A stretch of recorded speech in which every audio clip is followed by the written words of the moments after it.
KPC방은 청취자 여러분의 소중한 후원금으로 제작됩니다.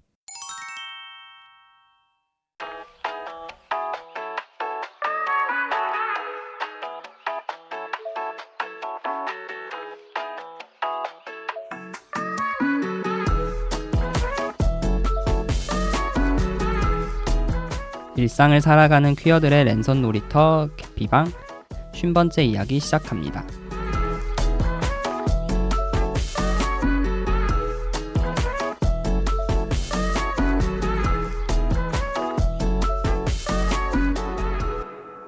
안녕하세요. 안녕하세요. 안녕하세요. 저는 삼식이고요. 저는 한나고요. 저는 이지금입니다.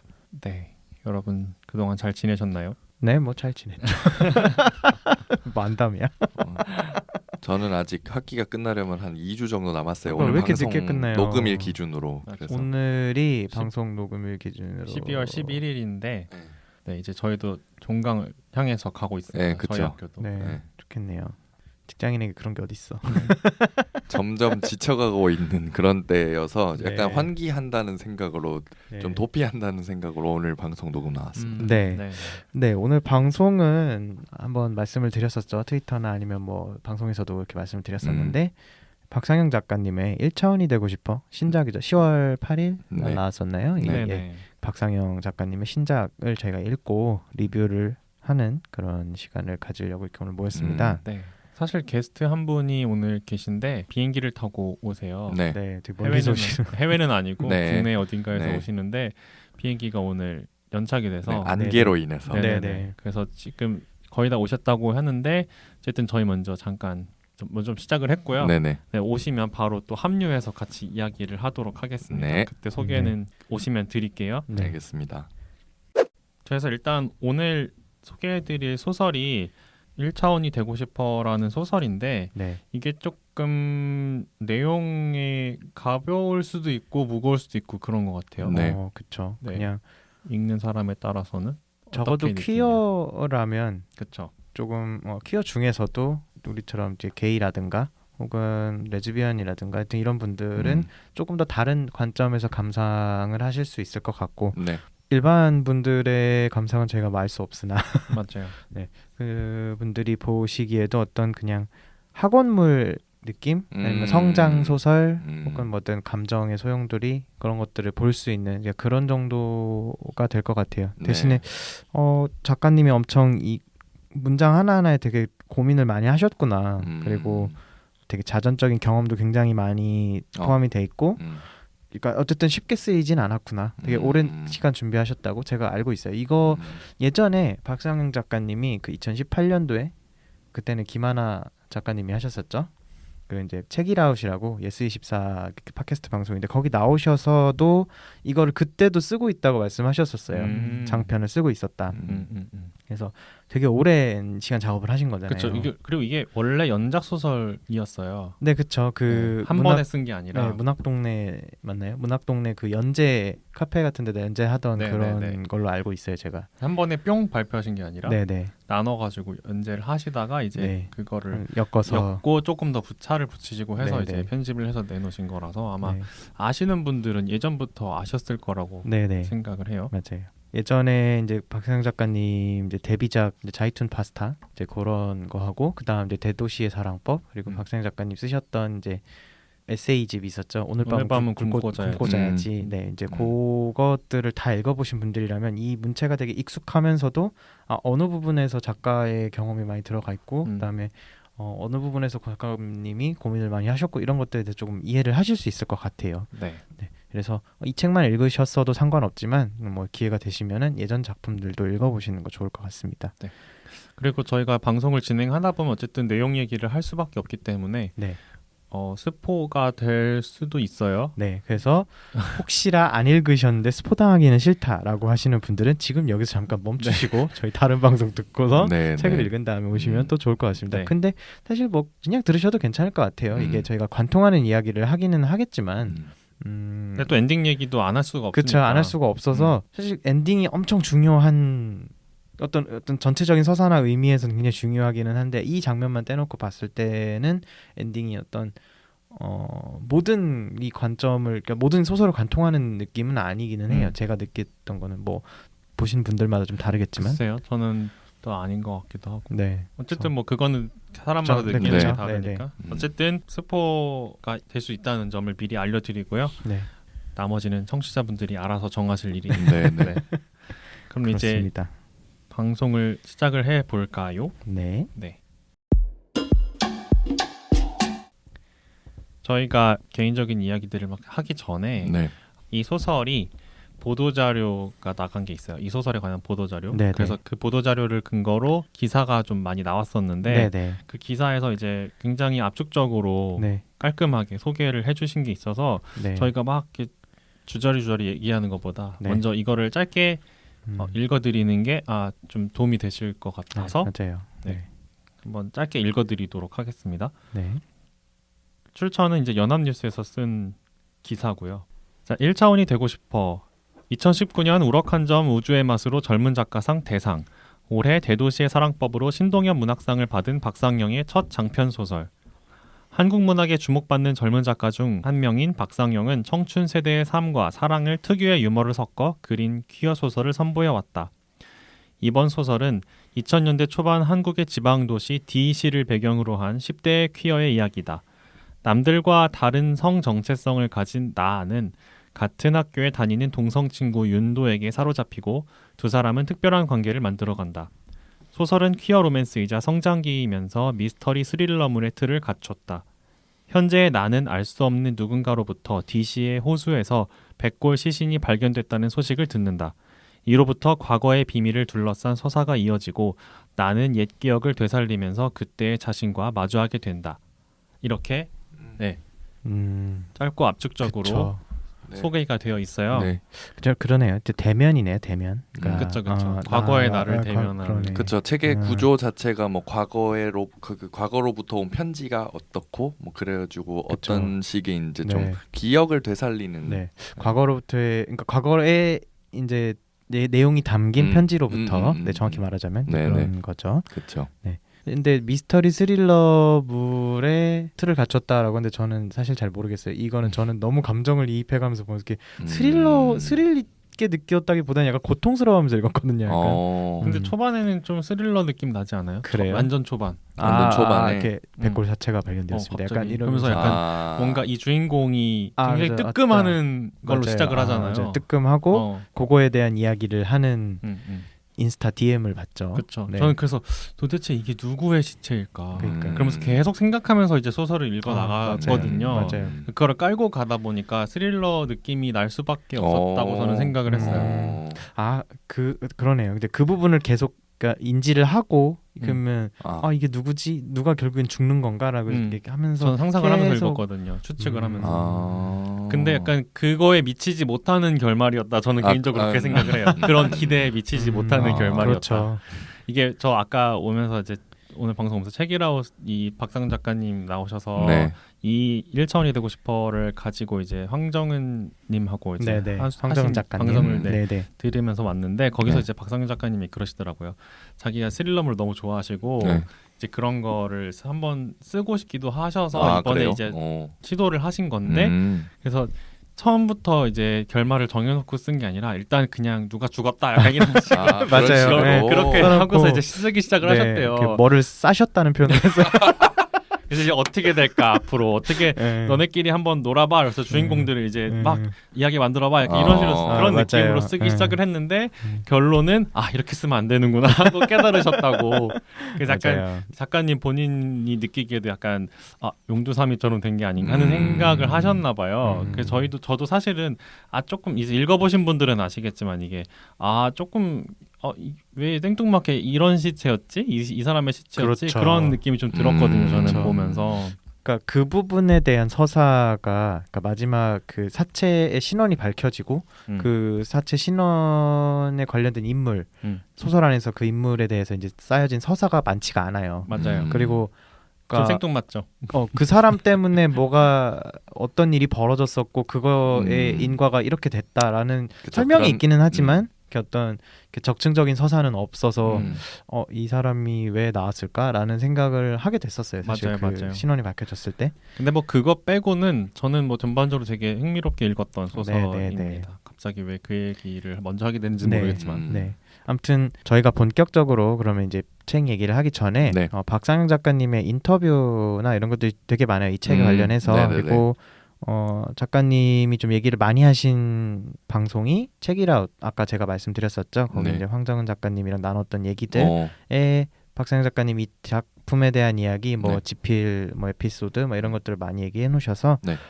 그거를 이제 뭐 들으셔도 좋을 것 같다. 음. 네, 뭐 그렇게 말씀드리고 네네. 싶네요. 네. 네. 그러면 이제 저희 책 얘기를 본격적으로 하기 전에 전에 또 전에 자, 말씀드리는 순간 자, 네. 저희 오늘의 게스트가 도착을 하셔서 네 도착했습니다. 네. 드디어 반갑습니다. 소개를 좀 부탁드려도 네. 될까요?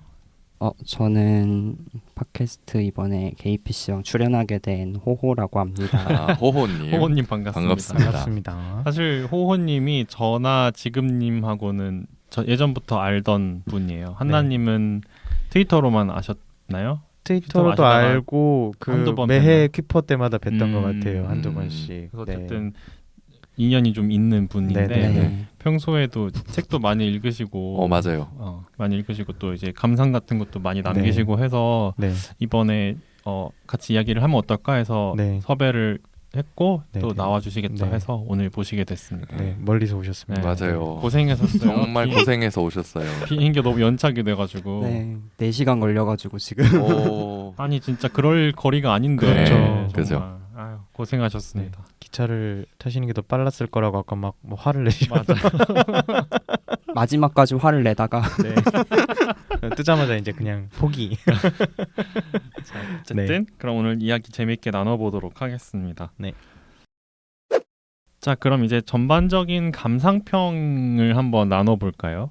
네. 근데 이게 참 퀴어 소설이다 보니까 이제 객관적으로 소설을 보기가 참 어려웠어요. 저는 개인적으로. 어떤 면에서 객관적이기가 힘들었나요? 일단은 주인공을 비롯해서 수많은 인물들이 다 이제 아. 퀴어들이니까 너무나 나의 학창 시절 이야기 같고 막 이래서 네. 이거를 작품을 작품으로만 보는 게 아니라 자꾸 제 개인적인 서사가 그렇죠. 이입이 되고 막 맞아요. 개입이 되고 네. 떠올라서 중간에 읽다 멈추고 막 맞아 그런 일이 나도 있었지 막 이러고 혼자 생각하고 맞아요. 막 그랬었네요. 저도 그랬어요. 이게 덜컥덜컥 자꾸 걸려갖고 사실 저는 이 처음에 첫 챕터를 읽다가 그 옛날 기억이 그러니까 수치심 같은 걸 이게 느껴서 그러니까 공감성 수치심 같은 맞아, 그런 맞아요. 느낌으로 있었지, 약간 갑자기 이제 진짜 잊고 살았던 흑역사라고 하기도 좀 그래. 그냥 그때는 그럴 수밖에 없었는데 지금 생각하면 막 이불로 찰 것 같은 흑역사는 아닌데 왜 그랬지라고 생각할 만한 일들이 좀 있어서 이따가 그 흑역사 들려주실까요? 또 들려드릴게요. 어렵지 않아. 우리 호호님은 어땠어요? 근데 이제 박상영 작가님 작품을 이전에도 자이툰 파스타부터 해서 그 대도시의 사랑법, 네. 그다음에 그 에세이도 내셨잖아요. 네네. 오늘 밤은 네. 굽고자 그걸 다 맞아요. 읽었는데 네네. 솔직하게 말하면 사실 이 소설에 대한 기대가 처음에는 전혀 없었던 것 같아요. 왜냐면 이제 대도시의 사랑법에서도 뭔가 20대의 자신을 좀 투영한 이야기를 많이 하시잖아요. 네. 그래서 사실 좀 걱정 아닌 걱정을 했던 것 같아요. 이 사람이 이후의 소설에서 보여줄 수 있는 게 더 이상 없을 거라고 저는 이제 좀 생각을 했었는데 이제 읽게 된 계기는 이제 정세랑 작가님 그 추천사를 쓰셨는데 박상영 작가 앞에 들어갈 수식어를 다 바꿀 소설이라고 맞아, 이렇게 맞아. 말을 하셔서 읽었는데 확실히 재밌더라고요.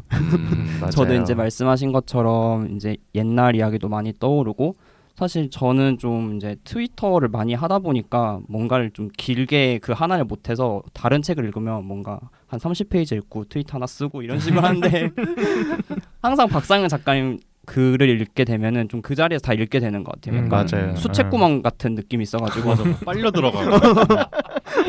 맞아요. 이게 되게 호로록 하고 읽혀요. 그냥. 맞아.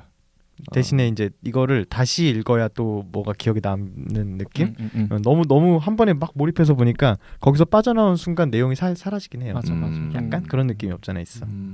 그래서 되게 좀 다시 보게 된 작품인 것 같아요. 작가님을 다시 보게 네. 된 작품. 이제 대도시의 사랑법에서는 특히나 좀 오토픽션의 그런 장르를 많이 보여줘서 네. 또 항상 이제 나와서 말을 하기를 자신의 지인들하고 이야기를 하다가도 그게 소재가 될 것 같으면 이제 적어 온다거나 이런 얘기를 많이 맞아요. 하셔서 네. 좀 대도시의 사랑법은 위태한 느낌이 있었는데 이번에는 분명 자기의 이야기가 있는데도 그게 완벽하게 그 중간을 떠나버린 느낌이 그쵸. 후반부에 한번 확 있잖아요. 픽션의 맞아요. 필터가 확실히 씌워진 느낌. 그렇죠. 어느 부분까지는 그러니까 소재나 이런 데서는 음. 분명히 자기 음. 경험도 있다고 얘기를 했지만 맞아요. 중간에 이제 확 여기 이제 소설이구나라고 하는 게 느껴지는 지점들이 있었어요. 그래서 되게 영악한 작가님이라고 생각을 했고 나 아직 네. 보여줄 거 남았다 이런 느낌. 그러니까 영악하니까 이제 더 보게 되는 것 같아요. 그 사람이 앞으로 또 뭘 할지. 뭐라 했지? 근데 대중이 원하는 거를 잘 풀어내는 작가라고 생각이 들어서 그래서 맞아요. 재밌게 읽었습니다. 맞아요. 지금님은 어떠셨나요? 저는 사실 요새 좀 바빠가지고 네. 굉장히 급하게 사서 읽었어요. 호로록 네, 읽으셨구나. 막판에. 네, 막판에. 그랬는데 얼마 전에 그 KB 문고 가니까 네네. 거기에 이거를 이렇게 쌓아놓고 이렇게 2021년 올해의 작가 이렇게 돼가지고 그 10위인가 딱 그 저기 책상에 이제 이렇게 DP를 해가지고 그렇죠. 올해 신동엽 문학상도 네, 타시고 그렇더라고요. 네. 그래서 대단한 사람이네 이러면서 이제 이렇게 사가지고 이렇게 읽었어요. 그런데 네네. 말씀하신 대로 되게 잘 뭐랄까 문장에 빨려 들어가는 그런 느낌이 들어서 맞아요. 정말 후루룩 금방 읽었습니다. 맞아요. 네. 맞아요. 되게 이야기꾼이 들려주는 그쵸. 그런 맞아요. 입담 좋은 이야기꾼이 들려주는 음. 소설 같은 느낌이었죠. 약간 그 왜 그 범죄 내용에 관련해 가지고 이렇게 그 예능 프로그램 중에 그런 거 있잖아요. 어떤 사건에 대해서 막 설명해 주는. 꼬꼬무 네. 네네네. 꼬리에 네. 꼬리를 무는 이야기. 근데 맞나? 그 중에서 저는 사실 장도연 씨가 이야기하는 그 부분이 너무 그 부분을 되게 좋아하거든요. 장도연 씨가 되게 그런 묘사력이 좋아. 예, 맞아. 묘사력이 참 좋아요. 맞아요. 약간 그거를 되게 듣는 것 같은 그런 느낌이 좀 들어서 네. 어쨌든 좀 잘 읽었습니다. 근데 이제 단점 중에 하나가 네. 여기 이제 나오는 그 지명 네. 네. 여기가 우리 외가고 제 고향이에요. 맞아요. DC라고 했지만 너무 너무 어딘지 네, 그렇죠. 수성구를 갖고 있는 데는 네, 저희밖에 없죠. 네, 그렇죠.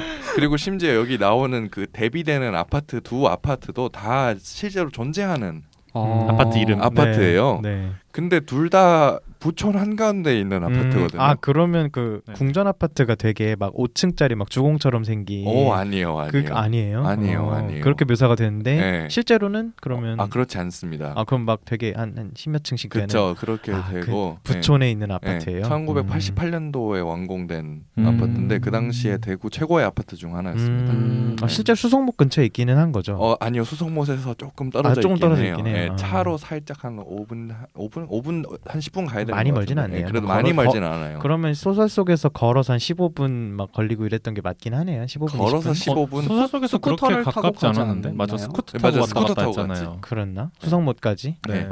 우리 집에서 윤돈의 가게까지 네. 컨테이너까지가 15분이었던. 수성랜드 막 이러면서 막 그쵸, 머큐리. 그쵸. 머큐리랜드였나? 머큐리랜드. 그래서 실제로 있나요? 그 수성목 근처에 그런 수성못 근처에? 유원지가 아니요.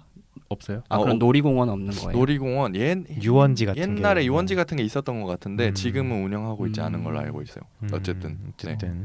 네. 옛날에 있었다고요? 옛날에는 있었는데 네. 없어졌다. 옛날에는 그래서 어쨌든 그런 궁전 맨션 아파트를 그렇게 포장해 놓은 게 좀 저는 원래 소설을 읽을 때 되게 만약에 뭐 지명을 만약에 뭐 밝혀놓거나 하면은 그래도 약간 상상을 하면서 읽게 되잖아요. 그렇죠. 대부분 그렇죠. 그럴 거예요. 네. 근데 하나도 상상이 안 돼가지고 이게 상상보다는 이렇게 진짜로 그 장면이 이렇게 머릿속에 확 떠오르는데 그렇겠다. 네, 좀 이렇게 좀 잘 안 되는. 여기 되게 실제로 높은 아파트인데 막 5층짜리라고 해놓고. 네, 그렇죠.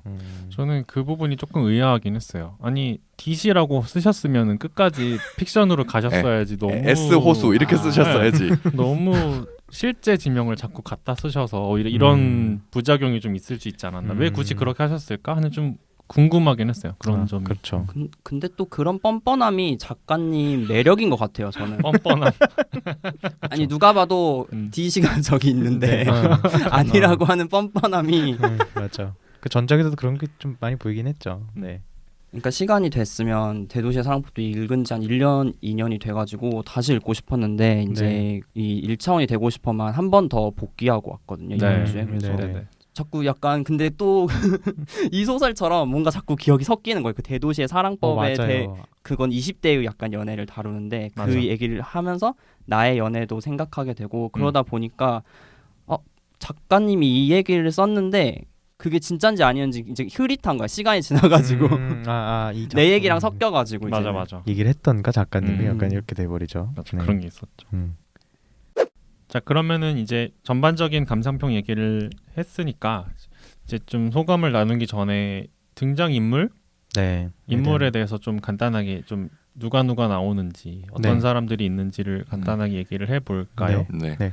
아무래도 주축을 구성하는 사람들이라고 하면 뭐 나아가 있겠고, 나아가 그다음에 있고. 윤도, 그다음에 테리, 그다음에 무니 이렇게 무니. 4명 정도가 테리도 그렇다고 해야 되나? 어쨌든 테리도 중요한 인물이죠. 네, 어쨌든 그 서사를 바치는 기둥 같은 이제 네네. 캐릭터들이고 이제 주변 인물들이 이제 또 네, 막 그쵸. 많이 나오죠. 어. 네. 또 빼놓을 수 없는 인물이 엄마? 테란? 아니 테란도 있고 희영이도 희영. 희영이도 있고 있고. 희영 또 그러네요. 남이에요. 남이에요. 남해연 남인혜 씨. 남인혜 씨, 남인혜 씨 네. 그러네요. 네. 그런 인물도 엄마와 있죠. 네. 엄마 친구 미란 아줌마, 네. 미주 아줌마, 미라. 미라 아줌마. 예. 그래서 저는 이 박상현 작가님의 소설들이 다 주인공 이름이 따로 명시적으로 안 나오지 않나요? 그 대도시 사랑법 이름이 나왔나요? 이름을 나오진 않는데 예를 들면은 뭐 이름의 뜻을 물어봤을 때 높고 빛나는 존재다라고 해서 좀 자신을 투영하긴 아. 하는데 확실하게 나의 이름이 나오진 그쵸, 않아요. 그쵸. 네. 나는 안 나와요. 오 음. 높고 빛나는 오 네, 너무 상영. 네. 되게 뻔한데 아닌 척을 잘하시네. 아 그래서 뻔뻔하다고. 그렇죠. 네, 그래서 뻔뻔해요. 남들 다 아는데 알게 뭐야? 약간 이런 느낌으로 어, 쓰시기 때문에. 그래서 약간 더 독자들이 이입을 더 할 수 있는 것 같다는 네. 생각을 했어요. 음. 내가 이름이 없으니까 아 나는 음. 나구나. 그래서 저는 더 이입을 하면서 봤던 그쵸. 것 같네요. 이게 1인칭이다 보니까 네. 시점이. 그래서 나는 어떤 인물이죠? 나는 일단 내가 성소수자인 걸 아는데 일찍 깨달은. 일찍 깨달았는데 그거를 드러내기 굉장히 겁내하는. 그렇죠. 그 표현을 이제 그 내용을 좀 빌리자면 본인이 어릴 때부터 그걸 알았는데 그 자신의 정체성이 세상에서 환영받지 못한다는 것을 그때부터 이미 알고 있었고 이제 그래서 자기를 최대한 숨기고 덮고 나의 이런 마음들을 지키지 않게 오히려 더 멀쩡한 사람인 것처럼 이렇게 멀쩡하다는 그 표현 자체를 되게 강조해서 쓰신 것 같아요. 그렇죠, 그렇죠. 네, 멀쩡한 사람이라는 것을 바깥에 더 드러내려고 했던 사람이다라고 표현을 했었죠. 맞아요. 그래서 더 공부를 해야 된다고 생각을 맞아요. 했고 그래서 이곳을 떠나야 한다. 나는 이곳을 떠나야지만 살 수 있는 사람이다라고 스스로한테 세뇌를 하고 뭐 그렇게 이제 학창 시절을 보내고 있던 사람이었죠. 맞아요. 되게 전형적인 한국 고등학생 게이 같은 느낌이 있는 것 같아요. 네, 벽장 게이. 벽장 게이. 벽장 게이인데 어쨌든 부모님의 품으로부터 벗어나야 하는 게 공부라는 길밖에 없어서 공부를 하는 것도 너무 한국스럽고 맞아, 너무 한국스럽죠. 맞아. 그 입시 때문에 학원을 가 있는 것도 너무 맞아요. 그랬고. 아이고 그냥 약간 쳇바퀴를 돌잖아요. 학교, 집, 학원을 그렇지, 계속 그렇죠. 도는데 네. 거기에 유일한 탈출구는 이제 도윤도를 만나는 거고. 네. 맞아요. 그리고 이제 도윤도가 있죠. 그렇죠. 다른 인물로. 윤도도 우리 학창 시절에 있었던 전형적인 양아치 날라리 뭐 약간 이런 느낌이에요. 좀 물들어가는 게 좀 뻔하잖아요. 그렇죠. 약간 네. 근데 처음에는 뭔가 자기 마이웨이의 그런 캐릭터였다가 뭔가 이제 뒷자리 앉아서 껄렁껄렁 네. 반반하게 생겼고 하다 보니 담배도 피우고 맞아. 우리도 그 생각을 해보면, 그러니까 보통은 지역에 살았던 사람들은 초중 뭐 고등학교까지는 몰라 초중은 같이 나오잖아요. 근데 이 초등학교 때 분명히 저렇지 않았던 애였는데 중학교 가면서 중학교에서 이제 껄렁껄렁해지고 그렇지. 맞아요. 이제 거기서 이제 고등학교를 혹시라도 이제 같이 가게 되면 걔가 어느 길로 막 담배를 피운다든지 그러니까 비행에 관련된 일들을 하게 돼 점점 물들어가는 걸 봤던 경험들이 조금씩 저도 있잖아요. 확실히 말씀하시는 거 듣고 딱 떠오르는 애가 하나 있어요. 그쵸. 머릿속에. 그 있어. 머릿속에 저도 누군가 하나 그리면서 지금 이렇게 1학년 때 너무 했거든요. 순진한 순수하고 맞아요. 너무 착한 애였는데 네. 좀 이렇게 좀 이렇게 어느 순간 또 담배도 피우기 맞아요. 시작을 하더니 네. 초등학교 때 막 반장 해가지고 막 엄마들끼리 알다가 중학교 갔더니 이제 애가 공부를 안 한다는 아, 뭐 그런 맞아요. 애들이 한 맞아, 명씩 맞아 있어요. 하나씩 있어요. 그러니까 지금 들으시는 분들도 한두 명씩 떠오르는 맞아요. 분들이 있을 거예요. 윤도가 딱 그런 네. 느낌이죠. 딱 그런 어. 느낌으로 나빠지는데 실상 이 친구를 내가 이제 친구로서 오래된 친구로서 마주하면 얘가 보이는 것과는 그래도 다 다른 면이 있다라고 느껴지는 얘는 아직 그때 어릴 때 내가 기억하고 있던 그 친구구나 라고 느낄 수 있는 부분이 있는 또 그런 캐릭터였죠. 또 그런 거에 대한 나의 어떤 은밀한 것도 있었던 것 같아요. 나는 얘가 어떤 애인지 그쵸, 안다. 어느 애인지 안다. 나는 얘의 속살을 좀 알고 있다. 그치. 그래서 이제 내가 얘를 소유하고 있다라는 생각을 하고 있었는데 자꾸 이제 이 모래 빠져나가니까 맞아, 얘가 맞아. 근데 그거에 대한 실망감을 느끼는 약간 맞아. 그런 서로의 서사가 있는 맞아, 이제 맞아. 그런 겁니다. 왜? 표정이 비속어를 써도 되나요? 비속어 네 한번 써보세요. 써보세요. 아, 사실 트위터에서 이 책을 읽으신 분들이 예? 항상 도윤도를 새끼라고 저도 그렇게 표현을 했고, 그러니까 약간 도윤도라는 뭔가 이렇게 가상의 캐릭터인데 모두의 과거에 한 명씩 있는 거잖아요. 그 도윤도가. 그러니까 이게 도윤도가 그런 새끼인 게 뭐 단순히 뭐 비행을 해서가 아니라 네, 그게 아니에요. 나를 네. 내 마음을 너무 들었다 놨다 하는 다 알면서도 나를 갖고 놀고 좀 그런 면도 또 있죠. 그런 면 때문인 것도 진짜. 있죠. 아 새끼까지 내보내는 거예요? 새끼 정도는 새끼 아, 정도는, 그래요? 아니 삐 처리에 이게 하면 돼. 한 번 정도는 내보내도 되지 않나. 왜냐하면 트위터에 그냥 도윤도라고 검색을 하시거나 아니면은 네. 뭐 네이버에서도 괜찮아요. 도윤도 치면 아마 나올 거예요. 욕들이 새끼 새끼 하면서. 근데 저는 그렇게 생각해요. 그게 정말 얘를 욕하고 싶어서 하는 욕이라기보다는 그냥 뭐라 해야 되지? 그냥 어떻게 설명을 해야 되지? 그러니까 예전에 그 우리 마음속에 있는 그냥 비행했던 양아치 새끼 중에 하나가 아니라 그냥 이 사람 그러니까 그 양아치였기 때문에 욕을 하는 것이 아니라 그러니까 내가 좋아하고 어쨌든 관심이 있는데 이 사람에 대해서 자꾸 막 이렇게 모래처럼 아까 표현한 것처럼 움켜쥐는 모래처럼 이렇게 자꾸 쥐고 싶은데 이게 빠져나가니까 그렇죠. 그러니까 그때 상황에 그 컨텍스트 안에 있는 그 윤도를 욕하고 싶은 거죠 사실은. 맞아요. 맞아. 그것도 그치, 그렇고. 그치. 그러니까 그리고 어릴 때니까 지금은 사람을 이렇게 내 손 안에 갖고 뭐 소유를 하고 이런 것들에 대한 게 이렇게 얼마나 허망하거나 그쵸. 아니면 이제 말도 안 되는 일인 맞아. 건지 이제 우리가 나이를 먹다 보니까 이제 경험적으로 아는 부분들 있잖아요. 근데 그 당시에는 나도 내 관계 속에서 내 친구들을 그렇게 가두려고 했었고, 그치. 나는 얘에 대해서 더 많이 알고 싶었고, 나 알고 있다고 생각했는데 모르는 부분들이 나오면 막 또 짜증이 나고, 막 이런 감정들 사이에서 얘는 내가 그런 감정이 들 때마다 그거를 막 채워줘요 또 갑자기. 그러니까 더 짜증이 나는 거예요. 우리 이제 바깥에서 이걸 보고 있잖아요. 맞아. 이제 소설 바깥에서 이제 보고 있으니까 이러다가 또 얘를 또 뭐 힘들게 하겠지 하니까 막 짜증이 나는 거야. 왜 여기서 얘를 또 이렇게 얘를 또 왜 이렇게 힘들게 해?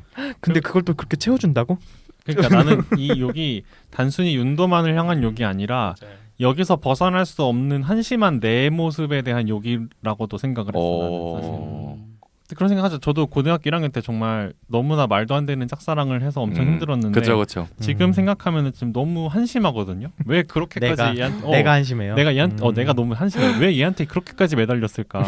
아름답게 남지 않아요? 원래 기억은 미화된다고. 아름다운 것도 네. 있는데 이게 보통은 미화가 되는데. 네. 그러니까 걔랑 즐거웠던 추억뿐 아니라 그건 당연히 아름답게 남았고 내가 얘한테 질척거렸던 게 너무 맞아. 한심한 거야.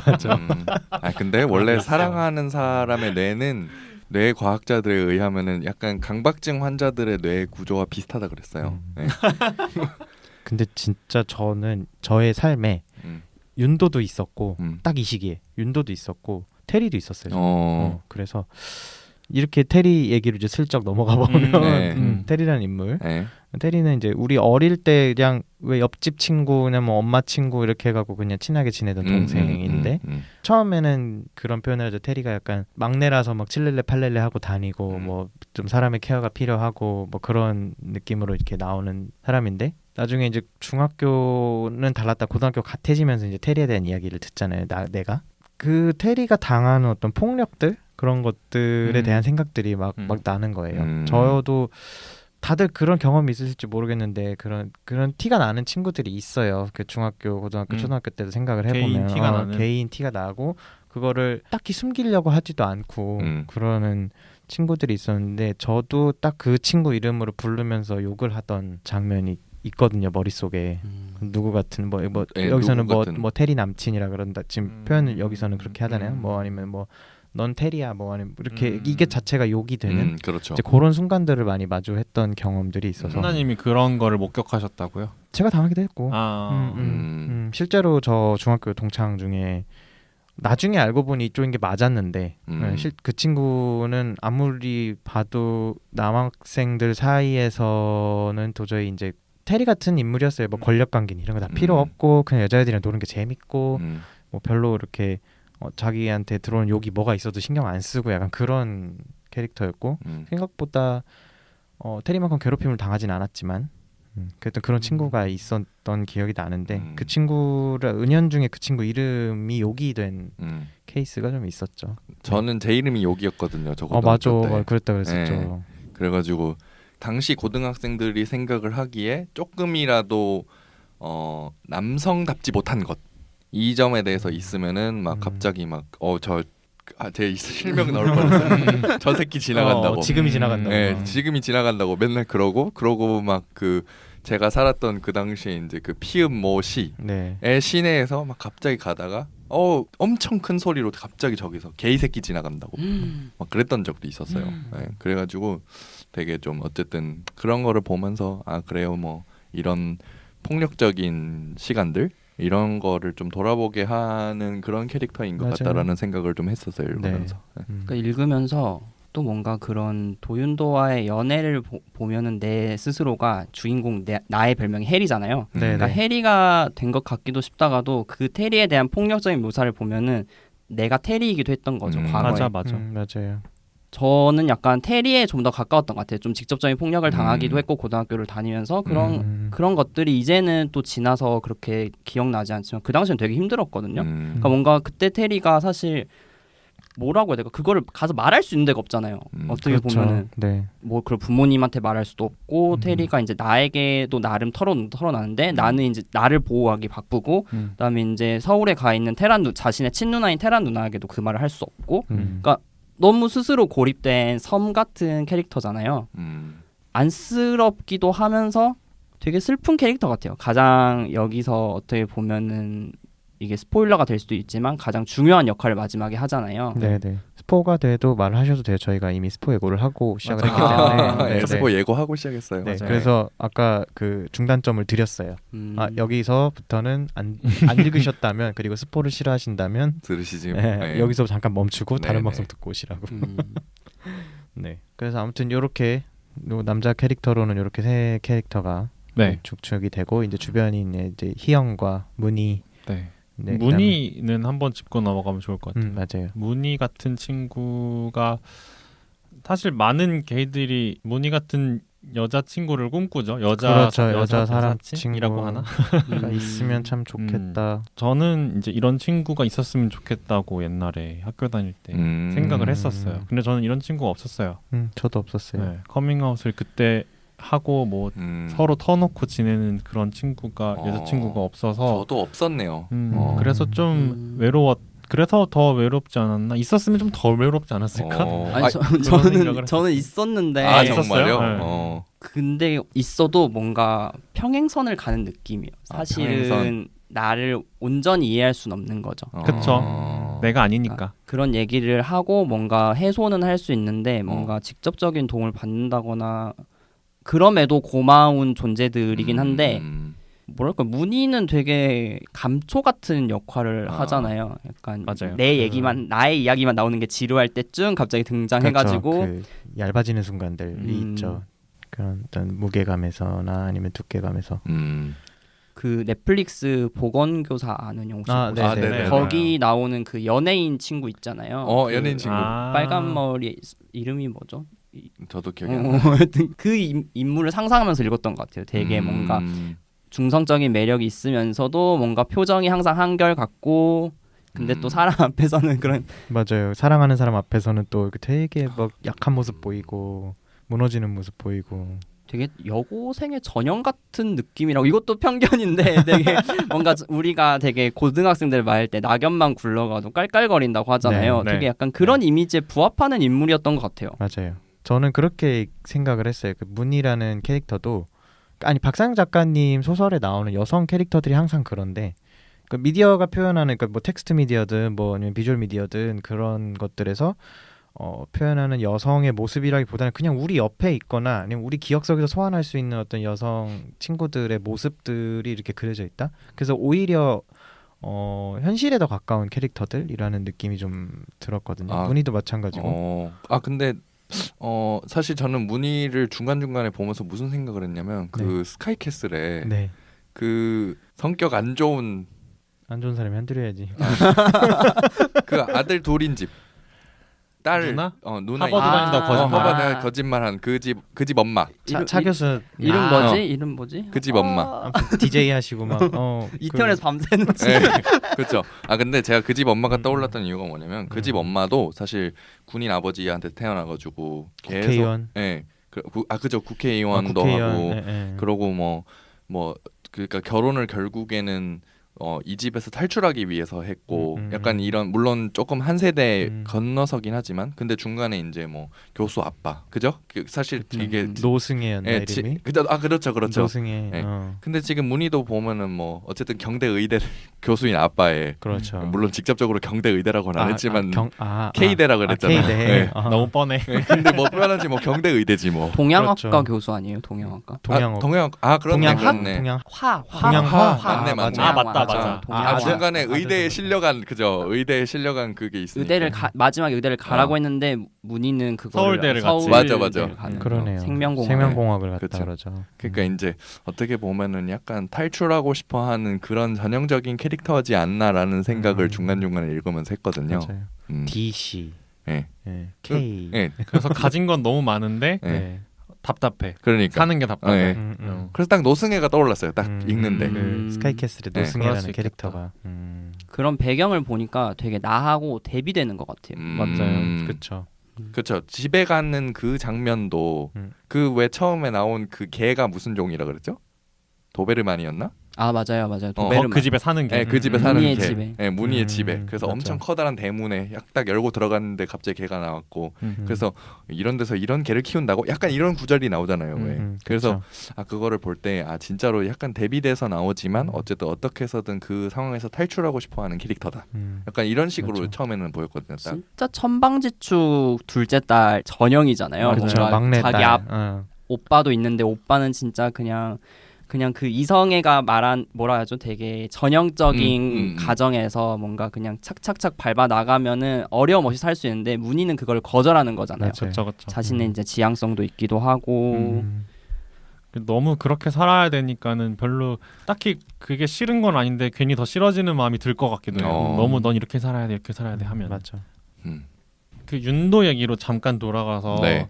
각자 윤도가 어떻게 생겼는지를 어떻게 상상했는지가 너무 궁금해요. 윤도요. 그러니까 물론 아까 양아치 같다는 느낌으로 하긴 했지만 양아치가 다 똑같이 생기진 않았잖아요. 근데 저는 물론 거기서 묘사가 나오긴 하죠. 되게 약간 좀 마르고 눈이 하얗고 작고. 좀 그렇다고 나오잖아요. 너무 자세하지 않나요? 그 묘사가. 그리고 그 묘사가 정말 말 그대로 외향적인 묘사인데 너무 야해. 그게 너무 상상돼. 근데 맞아. 나는 그 묘사가 나왔음에도 그 묘사를 압도하는 내 머릿속에 어떤 이미지가 있었어. 그러니까 약간 내가 좋아하던 친구랑 너무 겹쳐 보이는 거야. 저도 그랬어요. 저도 그 당시에 제가 진짜 좋아라 하던 그 친구의 모습으로 상상을 하면서 읽었던 것 같아요. 그렇죠. 네네. 그래서 이게 약간 소설의 힘인 것 같아요. 저는 이 소설을 읽을 때 트위터에 그런 얘기를 제가 썼었거든요. 소설 속의 주인공이 아무리 내가 생각하는 거랑 다르게 묘사를 해도 결국에는 내 머릿속에서 마음대로 그려내기 때문에 누가 읽든 간에 그 주인공에 이입할 수밖에 없다. 약간 이런 얘기를 제가 한 적이 있는데 뭔가 이 글이 주는 어떤 상상력? 무한한 상상력? 그래서 작가님이 얄미워. 진짜 그런 거를 잘하잖아요. 대도시의 사랑법에서도 그 20대의 뭔가 연애를 몇 년 안 됐지만 한 5, 6년 사이 연애를 되돌아보게 만드는 맞아요. 그리고 되게 그 과거의 기억들을 끄집어 올리는데 약간 도가 텄다 해야 되나? 맞아요. 맞죠. 대도시 사랑법에서도 보면은 되게 이쪽 사람이라면은 한두 번쯤은 경험을 해봤을 그러니까 막 그런 소설 전체에서의 그런 경험들이 보편적인 경험들을 되게 잘 이끌어내는 사람이라는 생각이 들어요. 거기서도 뭐 뭐 이쪽 술집에 간 얘기라든지 클럽에 간 얘기라든지 이런 얘기들을 하거나 아니면은 게이로 사는 20대가 어떤 고민을 하는지 막 이런 것들에 대해서 되게 공통적인 부분을 많이 맞아요. 뽑아내거든요. 맞아요. 서사를 풀면서. 그래서 여기서도 그렇지 않았나? 그러니까 어떤 에피소드를 푸는데 학교에서의 에피소드를 풀거나 아니면 내가 고민하는 지점들이나 이런 것들을 그 당시에 이쪽이란 걸 깨닫고 있었으면 한 번쯤이라는 생각을 했던 것들 아닌가? 이런 생각을 하게 됐어요. 감질나. 되게 감질나게 글을 써가지고 맞아요. 진짜 이제는 사실 잘 기억도 안 나는 일인데 갑자기 그게 무의식 중에 이게 나도 그때 그랬구나 하고 그런 게 떠오르면서 맞아요. 약간 그때부터 약간 이 소설이 아니게 되는 거죠.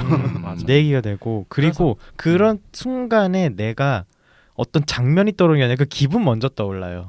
그때 내가 무슨 기분을 느꼈지. 그렇지. 그러니까 약간 되게 조각과 편린 같은 게 그런 장면들을 막 떠오르고 그때 내가 느꼈던 감정들만 이렇게 팍 꽂힌단 말이에요.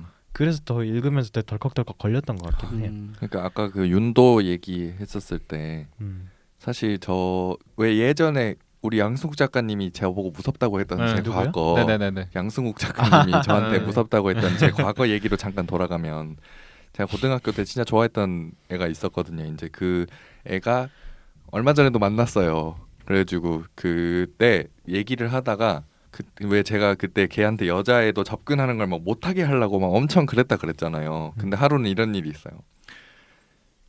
제가 아버지하고 그 동네 주변에 이제 골프장에 딸린 사우나를 자주 갔었거든요, 아버지랑. 네. 근데 알고 보니까 걔도 거기를 온다는 거예요. 자주 온다는 거예요. 그래서 만나지 마라 맨날 그런 생각을 하면서 다녔어요. 마주치지 말자. 제발 마주치지 않았으면 좋겠다라는 생각으로 맨날 다녔단 말이에요.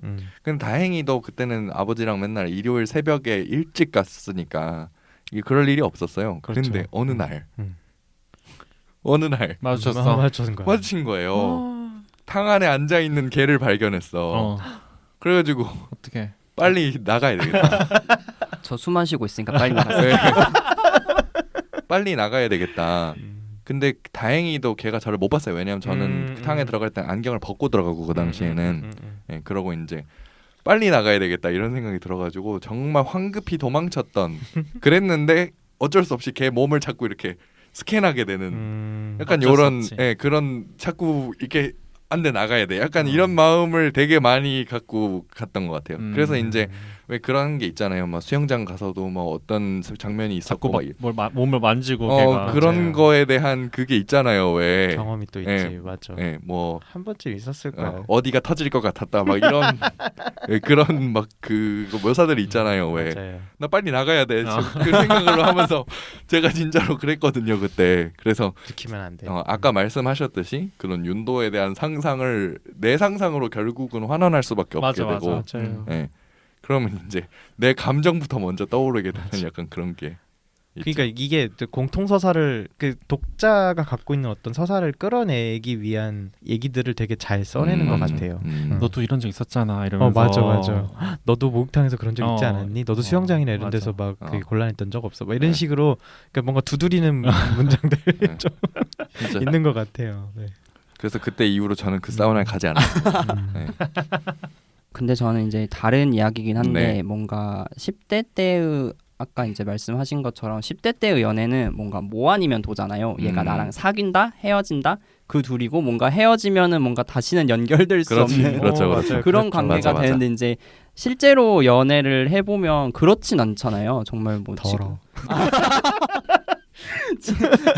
진흙탕? 그러니까 되게 헤어지면 그게 무자르듯이 뭔가 내가 얘랑 헤어졌네 너무 슬프다가 아니라 뭔가 되게 복잡한 뭔가 다양한 감정을 우리가 느끼게 되는데 그렇죠. 근데 그거는 이제 뭔가 20대가 되면서 느끼는 거고 그때 10대는 진짜 뭔가 연애를 하면 하는 건데 또 그게 잘 안 풀리면 정말 세상이 무너질 것 같은 그런 그렇죠. 느낌이 들잖아요. 그러니까 되게 이 나라는 주인공이 되게 감정적인 부분이 있잖아요. 되게 뭔가 그 일희일비하잖아요. 윤도의 메시지에 그렇죠. 이렇게 확 또 찼다가 이걸 네. 또 확 가라앉히고 혼자서 뭐 온갖 상상을 다 하잖아요. 막. 그게 정말 10대다웠던 것 같아요. 그쵸. 이 한 친구의 메모를 내갖고 네. 이 막 진짜 막 머릿속에서 막 한 수백 번씩 헤어졌어. 막 아 얘가 이래서 다른 친구를 노느라고 나한테 연락을 안 하는구나. 막 이 나쁜 새끼 뭐한 새끼 막 이러고 있는데 문자 하나만 딱 오면 그 앞에 있던 거 다 사라지는 거야. 다 사라지는 네. 거지. 갑자기 막 심장이 막 뛰면서 심장이 뛰면서 막 나 빨리 이제 걔 보러 가야 돼. 막 올래 하면 갈게. 그렇게 말하면서. 되는 거지. 약간 그 MBTI 보면 이제 그런 거 한마디에 뭐 결혼까지 생각하는 거 약간 그런 나는 벌써 이제 노후 계획까지 세웠어. 그런 거죠. 자 그럼 인물에 대한 이야기들을 하다가 여기까지 왔는데 네, 이제 네. 본격적으로 네. 이제 세부 내용들을 한번 네, 어떤 네. 부분에서 어떤 생각이 났고 뭐 이런 얘기들 좀 해볼 수 있을 것 같아요. 저는 첫 장면에 이제 자기가 만든 초콜릿을 이제 넣어주는 장면. 초콜릿. 네, 전 첫 초콜릿. 장면이라고 하길래 그 시체 그 이야기 하시는 아니에요. 학원 책상에 몰래 초콜릿 주는 거. 그렇죠. 정확히 정정을 해야겠네요. 그 과거 장면으로 들어가는 진입 첫 장면. 네, 전지 첫 장면에서. 그 완전 첫 장면은 그 이제 이 사람이 유명한 사람이다 뭐 이런 얘기를 네, 시작하죠. 네, 네. 네. 그 선물을 주면서 정확하게 저도 그랬던 기억이 막 떠올랐어요.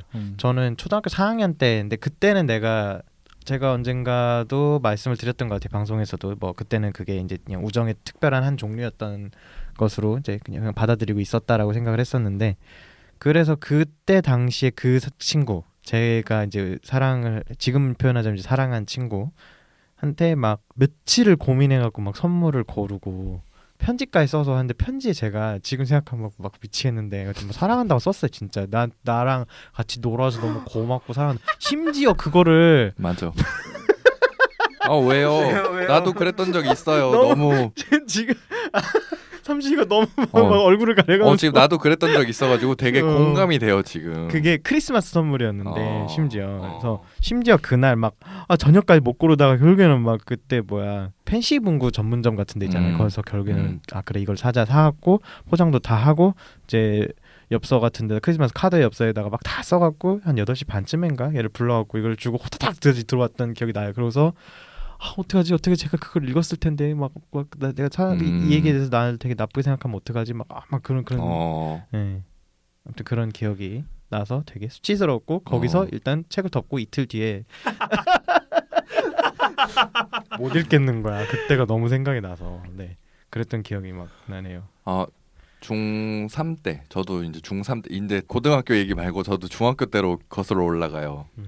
그 중학교 3학년 때도 좋아했던 애가 있었어요. 그때는 생각해 보면은 정말 이렇게 친해지고 싶다는 마음하고 아닌 마음, 그러니까 진짜로 사랑 그 사이에 어느 경계에 있었던 것 같은데 구분을 좀 못한 것 같기는 해요. 보면.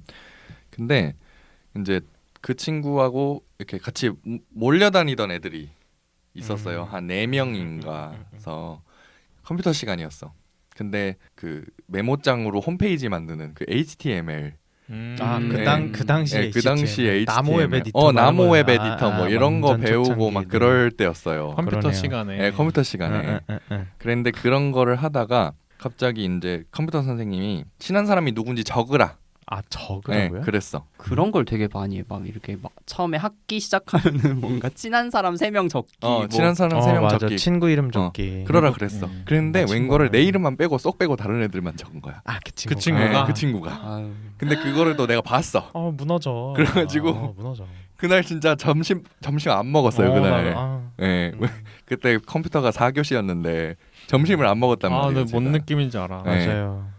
하여튼 그래서 그때 되게 그런 근데 어쨌든 그 친구한테 맨날 어떻게 해서든 막 선물도 하고 막 편지도 써가지고 맨날 책상 아래다가 넣어놓고 약간 요런 진짜 나랑 놀아줘서 고마워 맨날 이런 얘기를 그래요. 했단 말이에요. 맞아. 진짜로. 그런 느낌이었어. 네. 나는 너무 강아지 같은 발언 아니에요?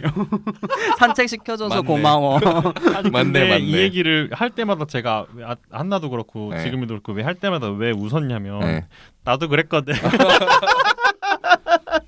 되게 보편적인 경험 같아요. 그런 게. 맞아. 호프님도 그런 경험이 있었나요? 저는 그거는 모르겠는데 뭔가 우리가 초중고 때 되게 우리 인생의 처세술을 배우잖아요. 그렇죠. 그러니까 아까 말씀하신 것처럼 뭔가 그런 경험이 다들 한 번씩은 있잖아. 나는 분명 쟤랑 친하다고 생각하는데 쟤의 바운더리 안엔 내가 전혀 내가 없어. 없는 없어. 맞아요. 네. 그 무너지는 경험. 그런 점에서도 뭔가 이 소설이 그런 기억들이 나는 게 되게 좋았던 것 같아요. 어떻게 보면 분명히 이제 게이 남성의 이야기, 첫사랑의 이야기를 다루고 있는데 뭔가 좀 보편적인 독자들에게 이제 기억을 줄 수 있는, 꼭 내 첫사랑이 아니더라도 그때의 뭔가 인생의 처세술을 이렇게 배우게 해줬던 그런 학창 시절들이 떠오르는 작품인 것 같아요. 맞아요. 맞죠. 근데 참 그 서세술이라는 게 안타까운 게 뭔가 어떤 누군가와 적극적으로 관계를 맺고 쌍방적인 관계를 맺고 하는 거를 연습하는 게 아니라 계속 내 마음을 드러내고 싶은 마음을 계속 숨기고 어떻게 하면은 내가 게이인 거를 티를 덜 내고 살 수 있을까, 약간 이런 거를 좀 배우는 것 같아가지고 좀 그런 건 좀 마음이 아프네요. 공통적으로 좀 그런 느낌이 좀 있잖아요. 약간 맞아요. 그런 학창 시절들을 보냈잖아요, 대부분. 그죠. 내가 좋아할 수 없는 대상인데 좋아한다는 감정을 사실 저도 그 당시에 남자가 남자를 좋아하는 거는 있을 수 없는 일이기 때문에 우정이라고 생각을 오히려 돌려서 했던 것 같아요. 그래서 이제 그런 부분들이 조금 기억이 막 떠오르고, 끝에 보면은 희영이가 옛날에 그 뭐지, 내 속마음을 외치고 막 하는 그런 프로그램 있잖아요. 영파워 가슴을 그렇죠, 열어라. 그렇죠, 그런 거 그렇죠. 그 판유걸 씨가 되게 유명해졌었다는데 학교마다 축제마다 다 따라했잖아요. 맞아, 그랬지. 네. 그 장면에서 도윤도를 불러서 이제 고백하는 장면을 이제 내가 그걸 보고서 희영에 대해서 쟤는 성별이라는 장벽이 없기 때문에 저 사랑하는 마음을 아무렇지 않게 키웠을 것인다라는 그렇게 맞아요. 하는 장면이 있어요. 그런 생각을 안 해본 건 아니니까 또 그런 데서도 오는 어떤 나의 학창 시절의 그런 마음 아픈. 저 정말 비슷한 경험이 있는 게 그 장면 읽으면서 저도 딱 떠올랐던 기억이 예전에 방송에서 한번 얘기하긴 했지만 그 중3 때 좋아하던 중2, 중3 2년에 걸쳐서 좋아하던 친구가 있는데 저는 이제 그 친구를 되게 오래 좋아했는데 좋아한다고 말도 제대로 못하고 막 그러던 와중에 고백도 했는데도 어쨌든 나는 얘랑 사귈 수 없는 관계니까 그냥 그렇게 지냈는데 3학년 2학기 때 이제 갑자기 어떤 여자애가 전학을 와가지고 호로록 채갔네. 얘를 좋아하는 티를 막 팍팍 내고 반에서 표현이 너무 무슨 독수리가 채 같냐고. 아무튼 그 전학 오자마자 이제 9월에 계약하고서 이제 얼마 안 됐을 때 3학년 2학기에 전학을 왔는데 3학년 2학기에 전학을 와서 오자마자 얘한테 완전 반해가지고 계속 얘한테 좋아하는 티를 엄청 되게 적극적인 애였거든요. 그러다 보니까 이제 반 애들 다 막 밀어주고 막 그게 너무 화딱지가 나는 거야. 나는 얘를 지금 거의 2년 동안 1년 반 동안 나는 얘를 좋아하고 있는데 좋아하고 내가 공도 얼마나 드렸는데 얘가 뭘 안다고. 결국엔 사귀었거든 둘이. 완벽하네. 서서 아주 완벽하지 그냥. 그래서 너무 그래서 내가 정말 걔한테 너무 화가 나가지고 막 맨날 집에 같이 하교하고 그랬는데 어느 날은 그냥 말 없이 갔는데 얘가 와가지고 좀 달래주고 막 그런 적도 있었거든. 또 그렇게 달래주면 또 녹지 또. 그치 정말 도윤도였네요. 앙큼해. 그런 일이 있었지. 윤도했네. 거기 막 그런 장면도 나오잖아요.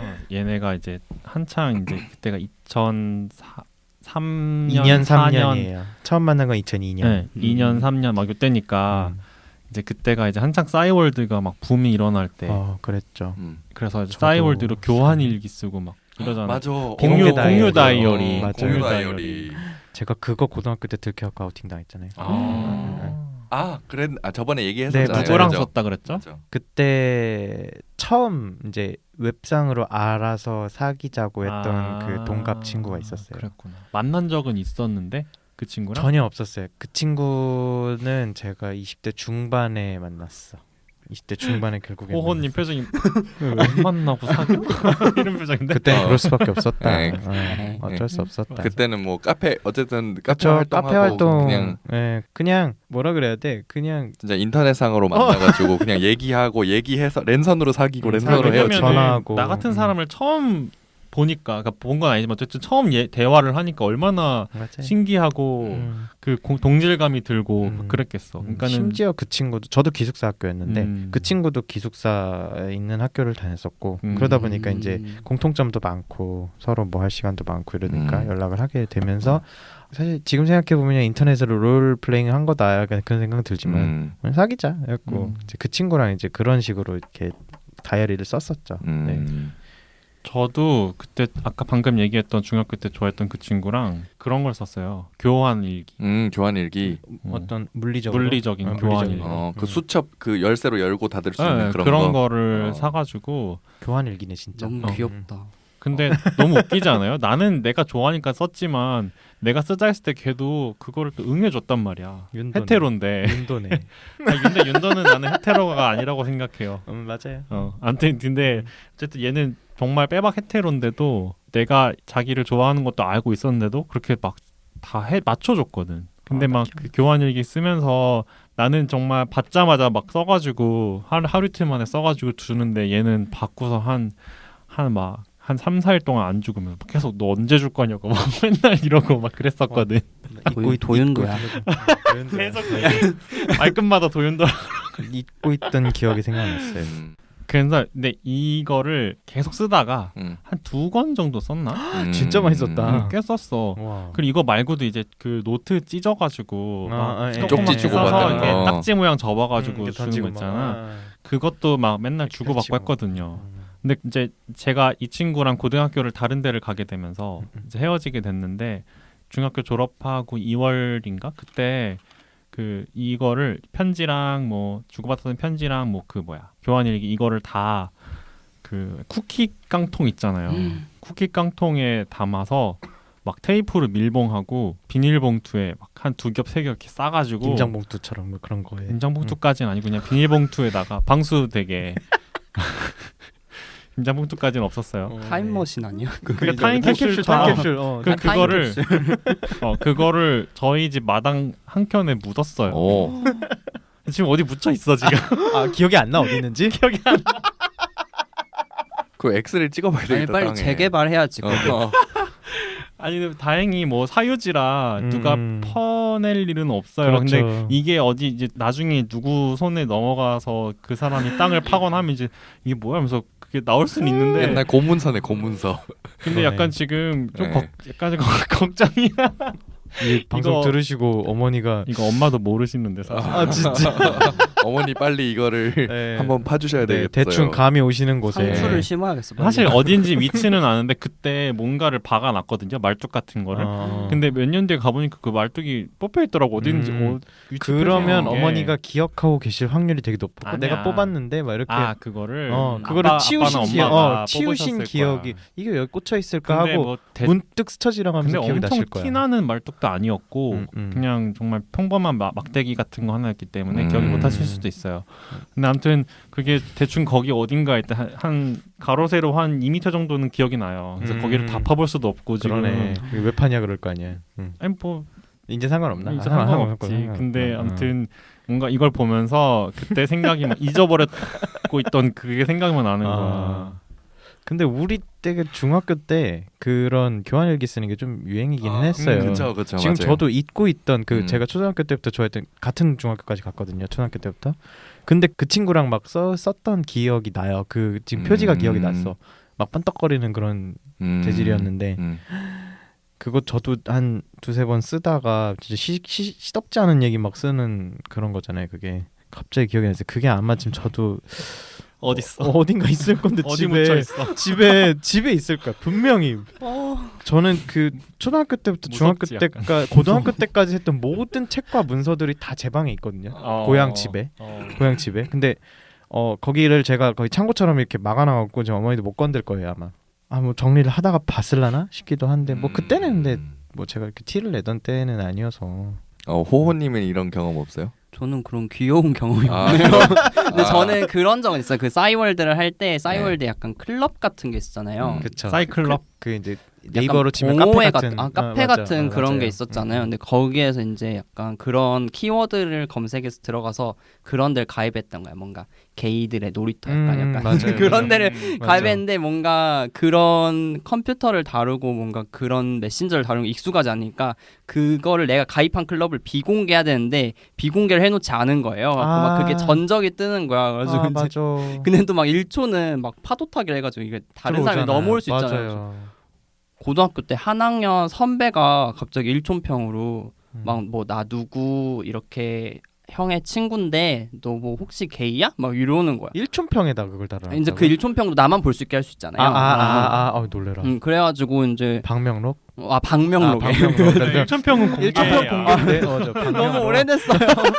네, 방명록에 나만 볼 수 있게 그걸 써줬는데 맞아요. 그때는 또 되게 당돌했던 것 같아. 그걸 보고 무서운 게 아니라 이 사람 뭔데?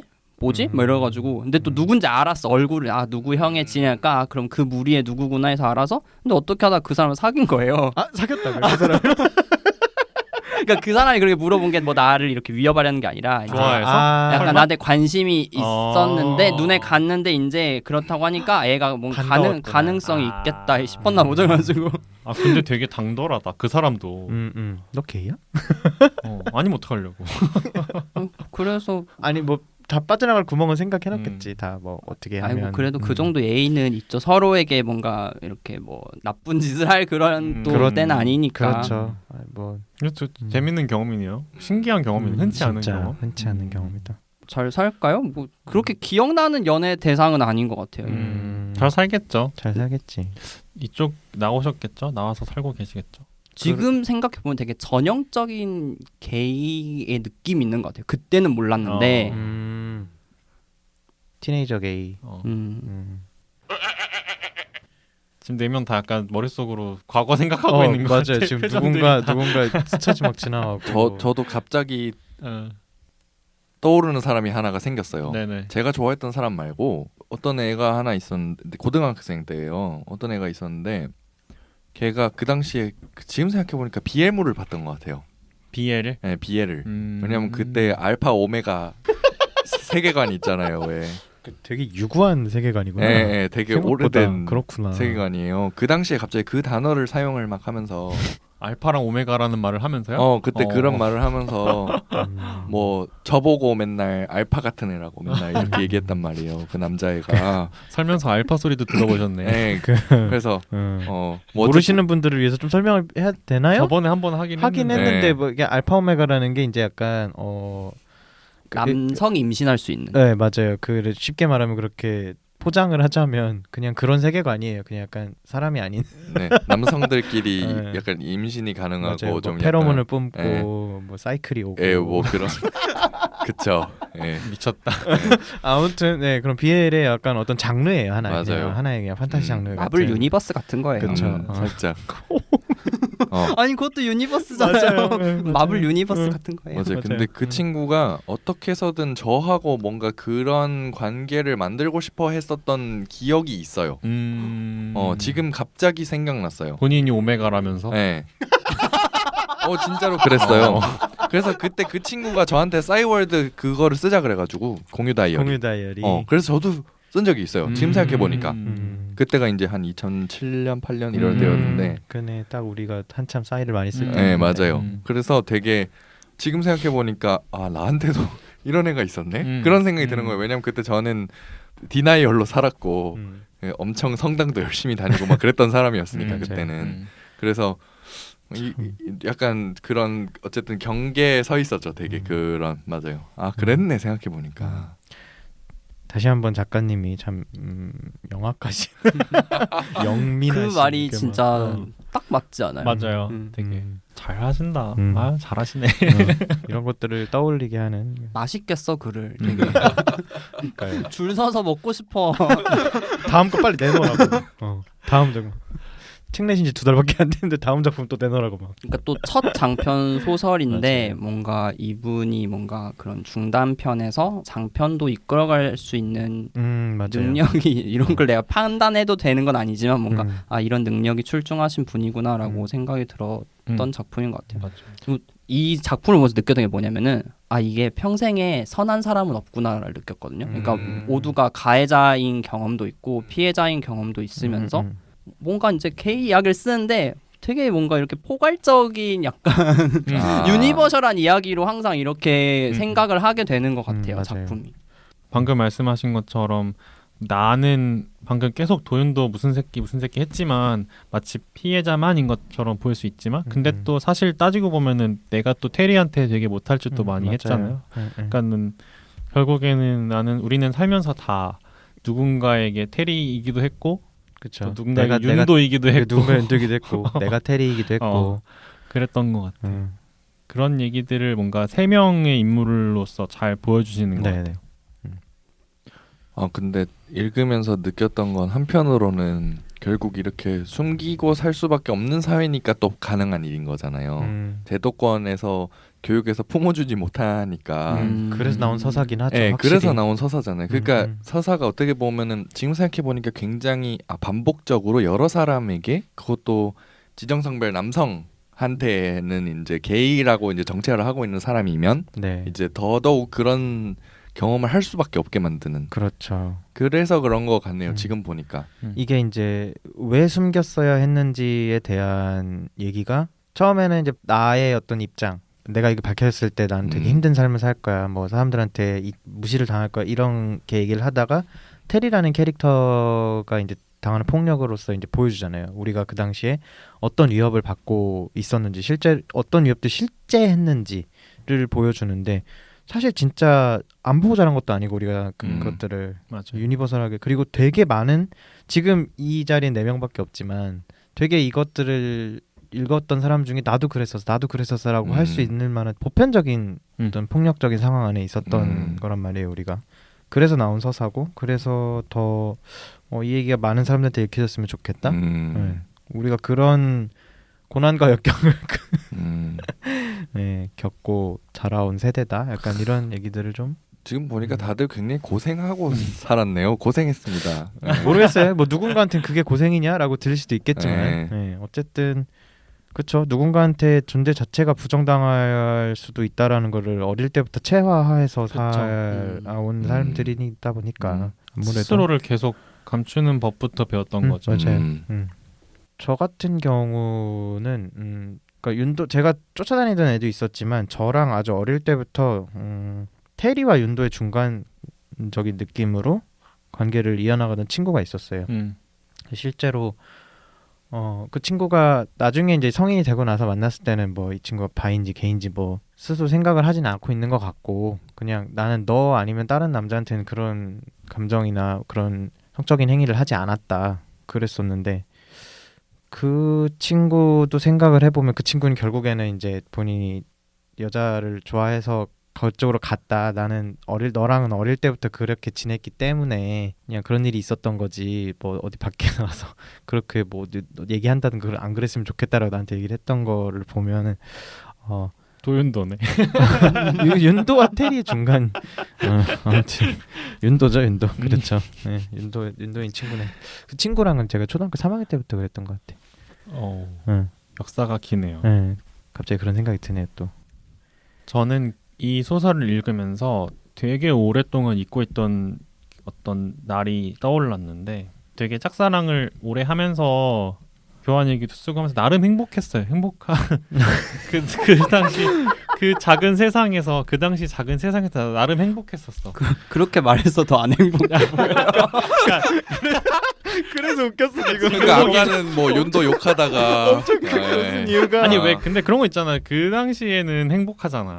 지금 돌아보면 참 불쌍했는데 그 당시에는 행복한 순간이 분명히 있었잖아요. 그랬지. 그렇게 막 문자 오고 막 이럴 때마다 막 연락이 드디어 왔어. 나 오늘 얘가 노래방 가자 그랬어 막. 그치. 무슨 막 신난다고 막. 근데 그렇게 지내다가 어느 순간 어느 날 한번 그 모든 답답하고 막 억울하고 막 그런 복합적인 감정들이 확 터졌던 날이 있는데 그게 언제냐면 제가 기억하기로는 중학교 3학년 여름 방학인가 그랬을 거예요. 그 친구나 제가 서로 집에 종종 가서 하룻밤 자고 놀다 자고 오고 그랬었거든요.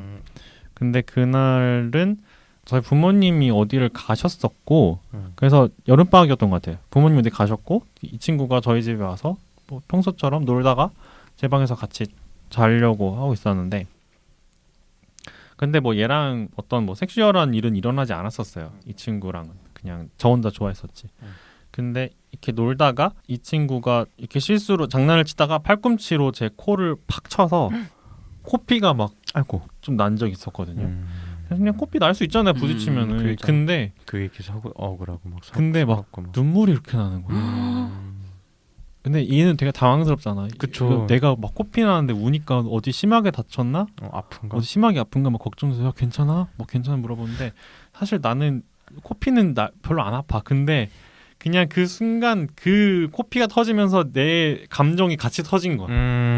내가 왜 얘랑 계속 이렇게 뭐 이도저도 아닌 관계로 계속 내가 혼자 이렇게 마음 아파야 되나 약간 그런 생각이 막 나면서 그래서 오열했었어 그날.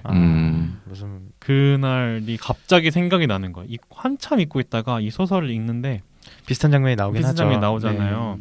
뭐 딱 비슷하진 않지만 어쨌든 그렇죠. 그러니까 그런 감정이 터지게 되는 어떤 서사에 대한 되게 동상이몽이잖아. 그쵸. 이 소설에서 윤도랑 나랑 분명히 같이 있고 같은 공기를 마시면서 같이 어떤 경험을 하지만 계속 나 혼자 윤도를 좋아한다는 어떤 그런 생각에 사로잡혀 있다가 어느 순간 화가 나서 막 그런 장면들이 나오잖아요. 맞아요.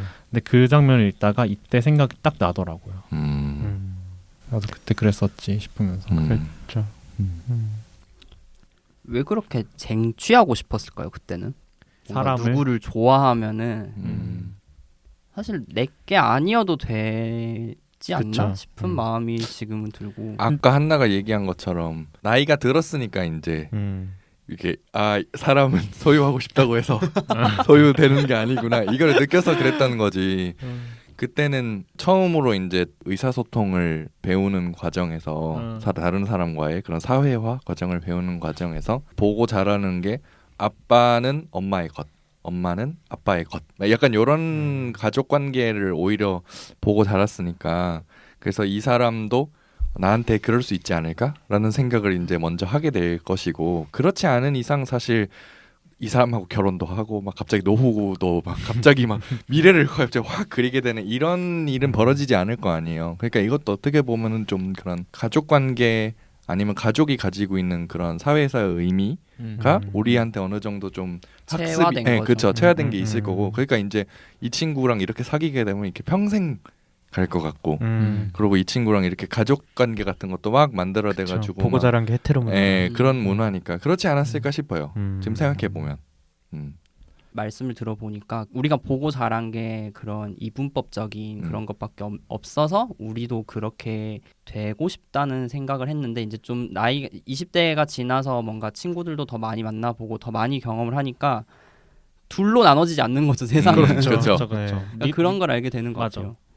그리고 또 짝사랑이니까 더 갖고 싶은 것도 있는 것 같아. 그렇지. 가질 수 없으니까 더 갖고 싶은 거지.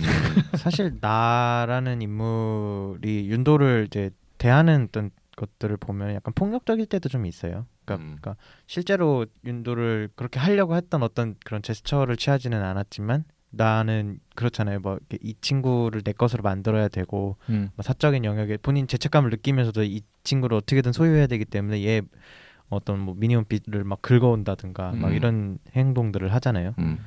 그리고 다른 사람이랑 노는 거 아니 혹은 이제 뭐 자기한테 얘기해주지 않는 거에 대해 섭섭함을 굉장히 많이 토로하고 그런 것들을 보면서 어쨌든 우리가 보고 자란 것들 연애의 어떤 그러니까 사랑하는 감정의 끝은 소유라고 생각을 할 수밖에 없는 그러니까 결혼을 하는 것 자체가 이렇게 묶이잖아요. 묶여서 서로에 대한 소유권을 주장하게 되는 약간 그런 느낌으로 보고 자랐기 때문에 내가 처음 배우는 사랑도 그렇게 끝나야 되지 않을까? 그러니까 나의 사랑도 그런 생각이 들었어요. 저도 그랬던 것 같고. 이성애가 문제네요. 그렇죠. 이성애가 문제야. 근데 지금 왜 가끔씩 그런 연예인들의 가족들하고 왜 나오는 프로그램들 많잖아요. 근데 어느 아버지로서의 연예인이 자기 정말 어린 딸이 뭐 남자친구가 어쩌고 뭐 이런 상상할 때 갑자기 우는 사람들 있잖아요. 보신 적 있어요? 뭔 느낌인지 알 것 네. 같아요. 뭔진 알아요. 내 딸이 남친을 만났는데 그걸 운다고? 네, 그걸 생각하면서 우는 사람들이 있어요. 왜 울어? 그걸 막 애가 딸바보라고 포장하잖아. 애가 어려요 아직? 아직 진짜 어려요. 진짜 어린데. 내 쫄래쫄래 다니는 저 딸내미가 네. 나중에 커서 남자를 만난다는 생각하면 네. 막 눈물이 날 막 이런 느낌이야? 예. 그런 식의 표현이 나와요. 그러니까 계속 그게 재생산되는 거죠. 어떻게 보면. 그러니까 딸바보. 아버지의 딸바보. 입장에서 보게 되면은 딸이 그렇다는 거 이런 것에 대해서 상상을 일단 못하겠다는 거 일단 하나가 있고 또 그러면서 이제 계속 아이한테도 뭐 예를 들어서 자기 딸한테 뭐 남자친구 생겨도 뭐 아빠는 사랑하지 맨날 이런 이미지가 어쨌든 계속 매스미디어를 통해서 생겨나고 있는 거잖아요. 되게 크리피한 말도 있잖아. 너 나중에 아빠랑 결혼할 거지? 뭐 이런 거. 그런 말 맞아요. 그 농담인데 너 너무 싫어. 그 말이. 그냥 남자가 문제 같아. 남자가 문제다.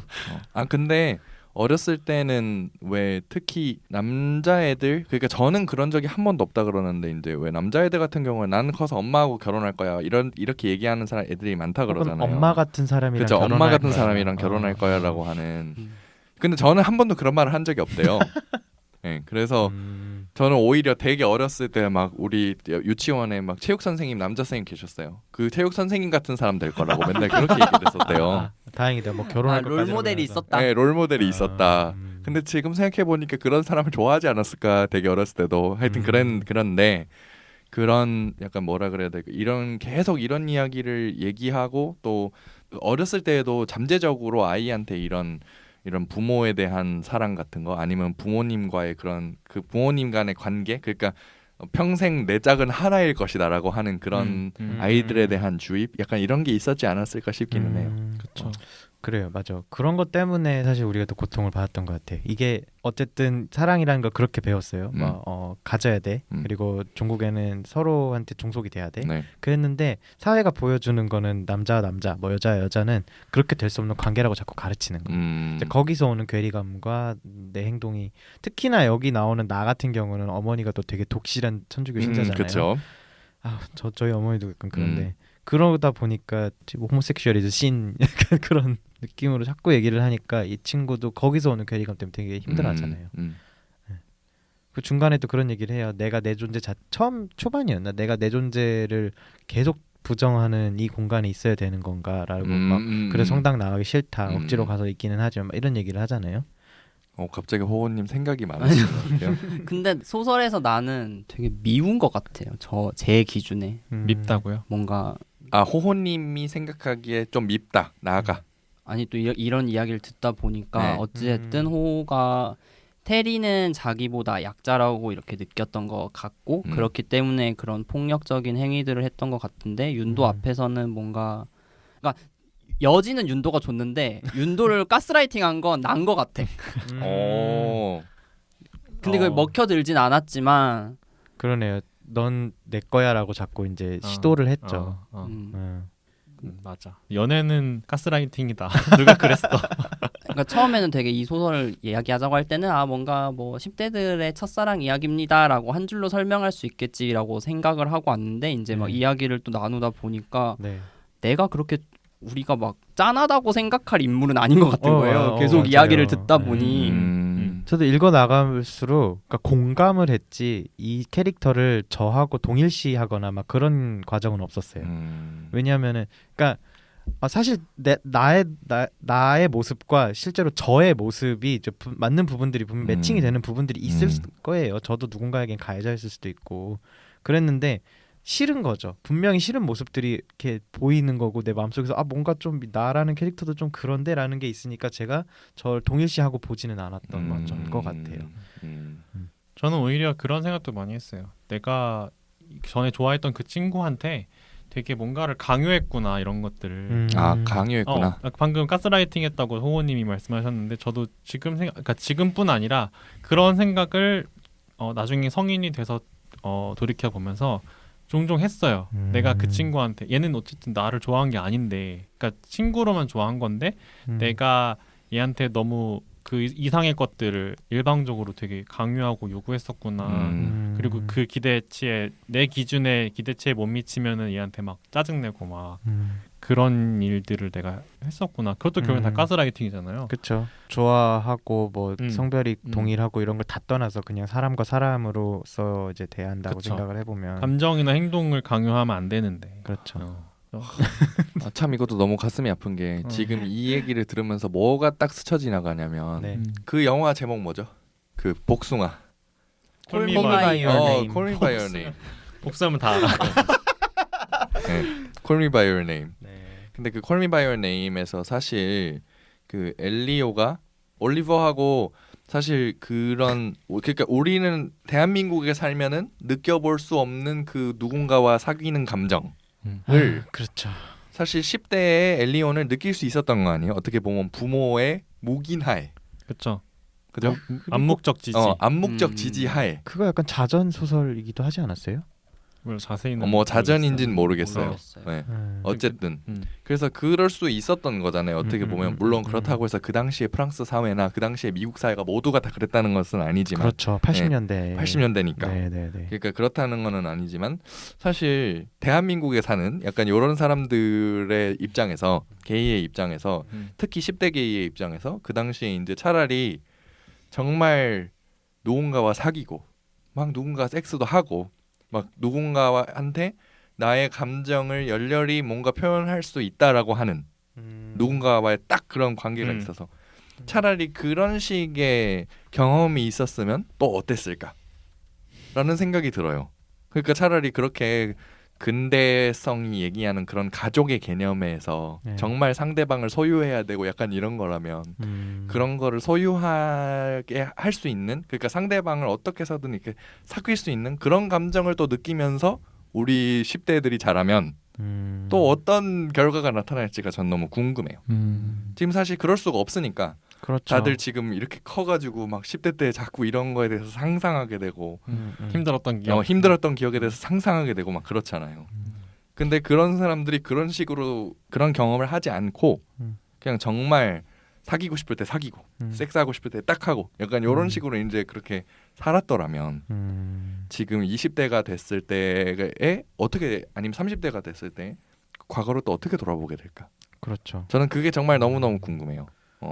물론 역사에는 만약이란 없지만 이게 헤테로들하고 이제 막 얘기를 해 보면 그 자기 학창 시절 얘기하면서 그때 어땠다 막 이런 얘기를 할 때도 있잖아요. 이제 그런 것처럼 우리도 얘기할 수 있을까요? 그 잘 모르겠어요. 이게 되게 굉장히 이상적이잖아요. 뭐 제가 남자랑 사귄데 이게 그렇구나. 그러니까 그렇구나. 이게 될 수 있는 사회 사실 미국도 아직 그렇게 안 돼. 그렇죠. 모든 사람이 다 그런 건 아니니까. 그렇게 개방적이라는 미국이나 프랑스에서도 그런 커플들을 보고 10대 커플들을 보고 학교에서 막 따돌리고 죽이고 그렇죠.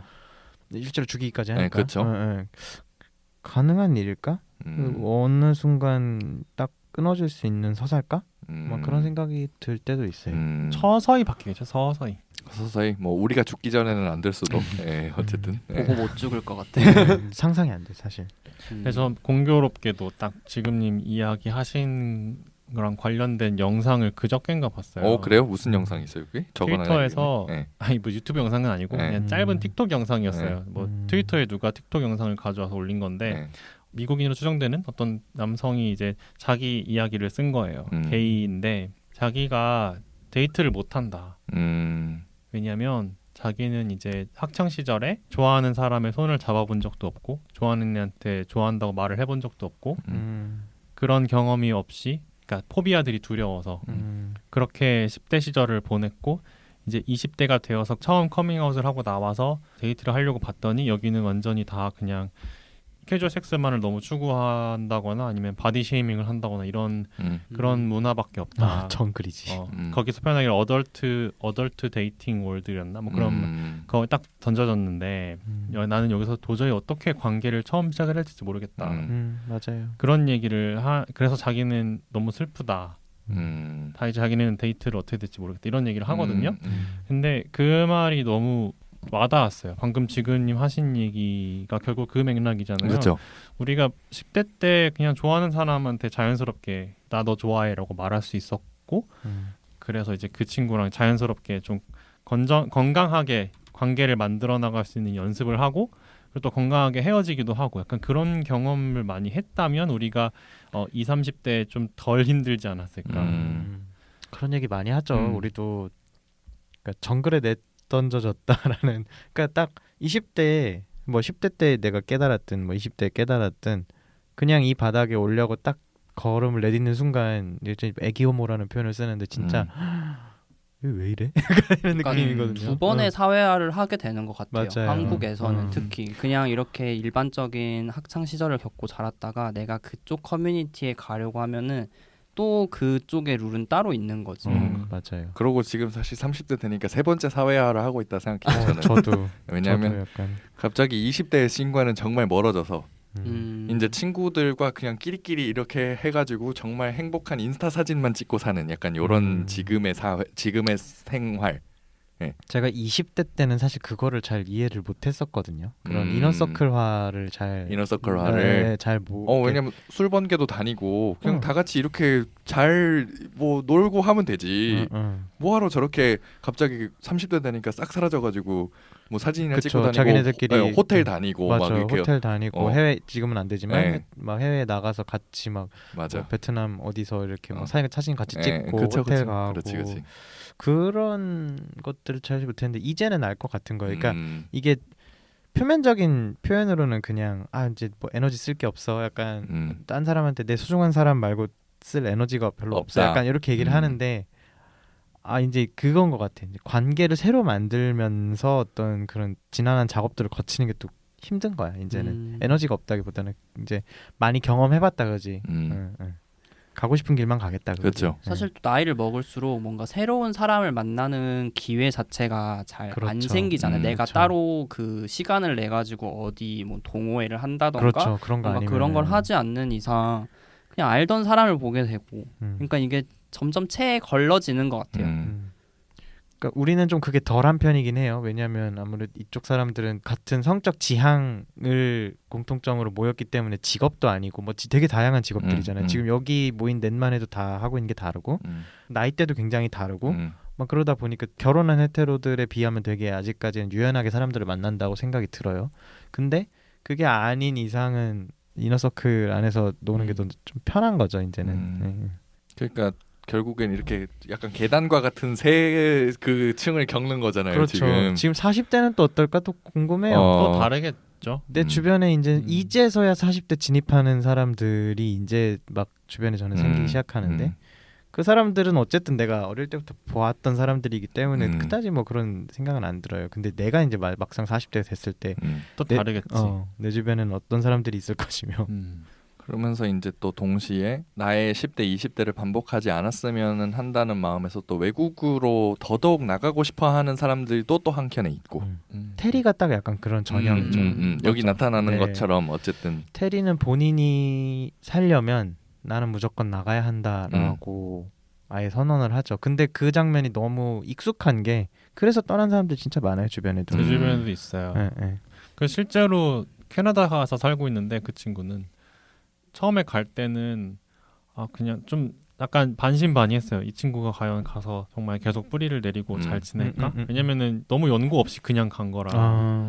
근데 또 악착같이 살더라고요. 그래서 지금은 몇 년 됐는데 되게 잘 지내고 있어요. 자기는 한국에 있을 때보다 물론 불편한 것도 있지만 그렇지만 자기는 너무 만족한다고. 그러니까 완벽한 이상은 없는 것 같아요. 사실 유토피아는 없어. 사실 저는 테리의 그런 발언, 뭐 우리 같은 사람은 한국에 살 수 없으니 외국을 나가서 한 발언도 되게 나이브하다고 생각이 들었어요. 어떻게 보면은 왜냐면 뭐 경제적인 독립을 이룬 것도 아니고 아직 10대인데 단순히 이제 어떻게 보면 미디어로 습득한 사회인 거잖아요. 그렇죠. 테리에게 외국이라는 데가 사실 무조건 호의적인 것도 아닐 테고 또 동양인으로서 가면 차별도 받을 텐데 뭔가 그냥 지금의 학교를 떠난다는 것 자체만으로 자기가 할 수 있다는 것이 뭔가 나이브해 보이기도 하면서 선택지가 사실 그것밖에 없는 거잖아요. 테리에게는. 그렇죠. 테리는 해외로 나가는 게 선택지였던 거고 나 같은 경우에는 서울로 가는 게 나의 선택지였던 그러니까 DC를 벗어날 수만 있다면 이런 해외까지는 생각도 안 한 거예요. 그냥 자신의 능력으로 이 DC를 벗어나서 한국에 특히 서울이라면 아니면 한국에 어디든 이 DC만을 벗어난다면 약간 이렇게 선택을 했던 것 같아요. 근데 이제 그게 달랐고 나는 그래도 되게 좀 배가 부른 캐릭터라고 느꼈던 게 자기 집만 벗어나면 된다고 느끼잖아요. 그렇죠. 자기 부모만 떠나면 된다. 집과 근데 어쨌든 테리는 그것보다는 더 멀리 나가야만 자기가 원하는 삶을 살 수 있다고 느끼니까 그렇죠. 친구들한테서도 희망을 못 받고 이미 이 사회 자체가 나한테 맞는 시스템이 아니다라고 선언을 한 거니까. 뭐 그런 얘기를 해서 느낀 건데 되게 뭔가 결과적으로는 한국의 그런 학력에 대한 뭔가 그런 신화? 대학만 가면 다 이루어진다는 그런 신화? 그러니까 옛날에 그냥 우스갯소리로 그런 커뮤니티를 읽은 적 있어요. 그러니까 자기가 고등학생 때 내가 남자를 좋아해 여자를 좋아해 뭐 게이야 레즈비언 커밍아웃을 했더니 부모님이 대학 가고 나서 다 해 이랬다는 거예요. 그러니까 약간 대학만 가면은 그렇지. 네가 게이든 레즈비언이든 상관이 없는 거야 지금. 맞아. 생각해보니까 그러네요. 대학만 가면 뭐 한다 되게 많이들 하잖아요. 뭐 선생님들이나 뭐 부모들이나 하는데 대학 가면 거긴 또 다른 세계야. 아무것도 없어.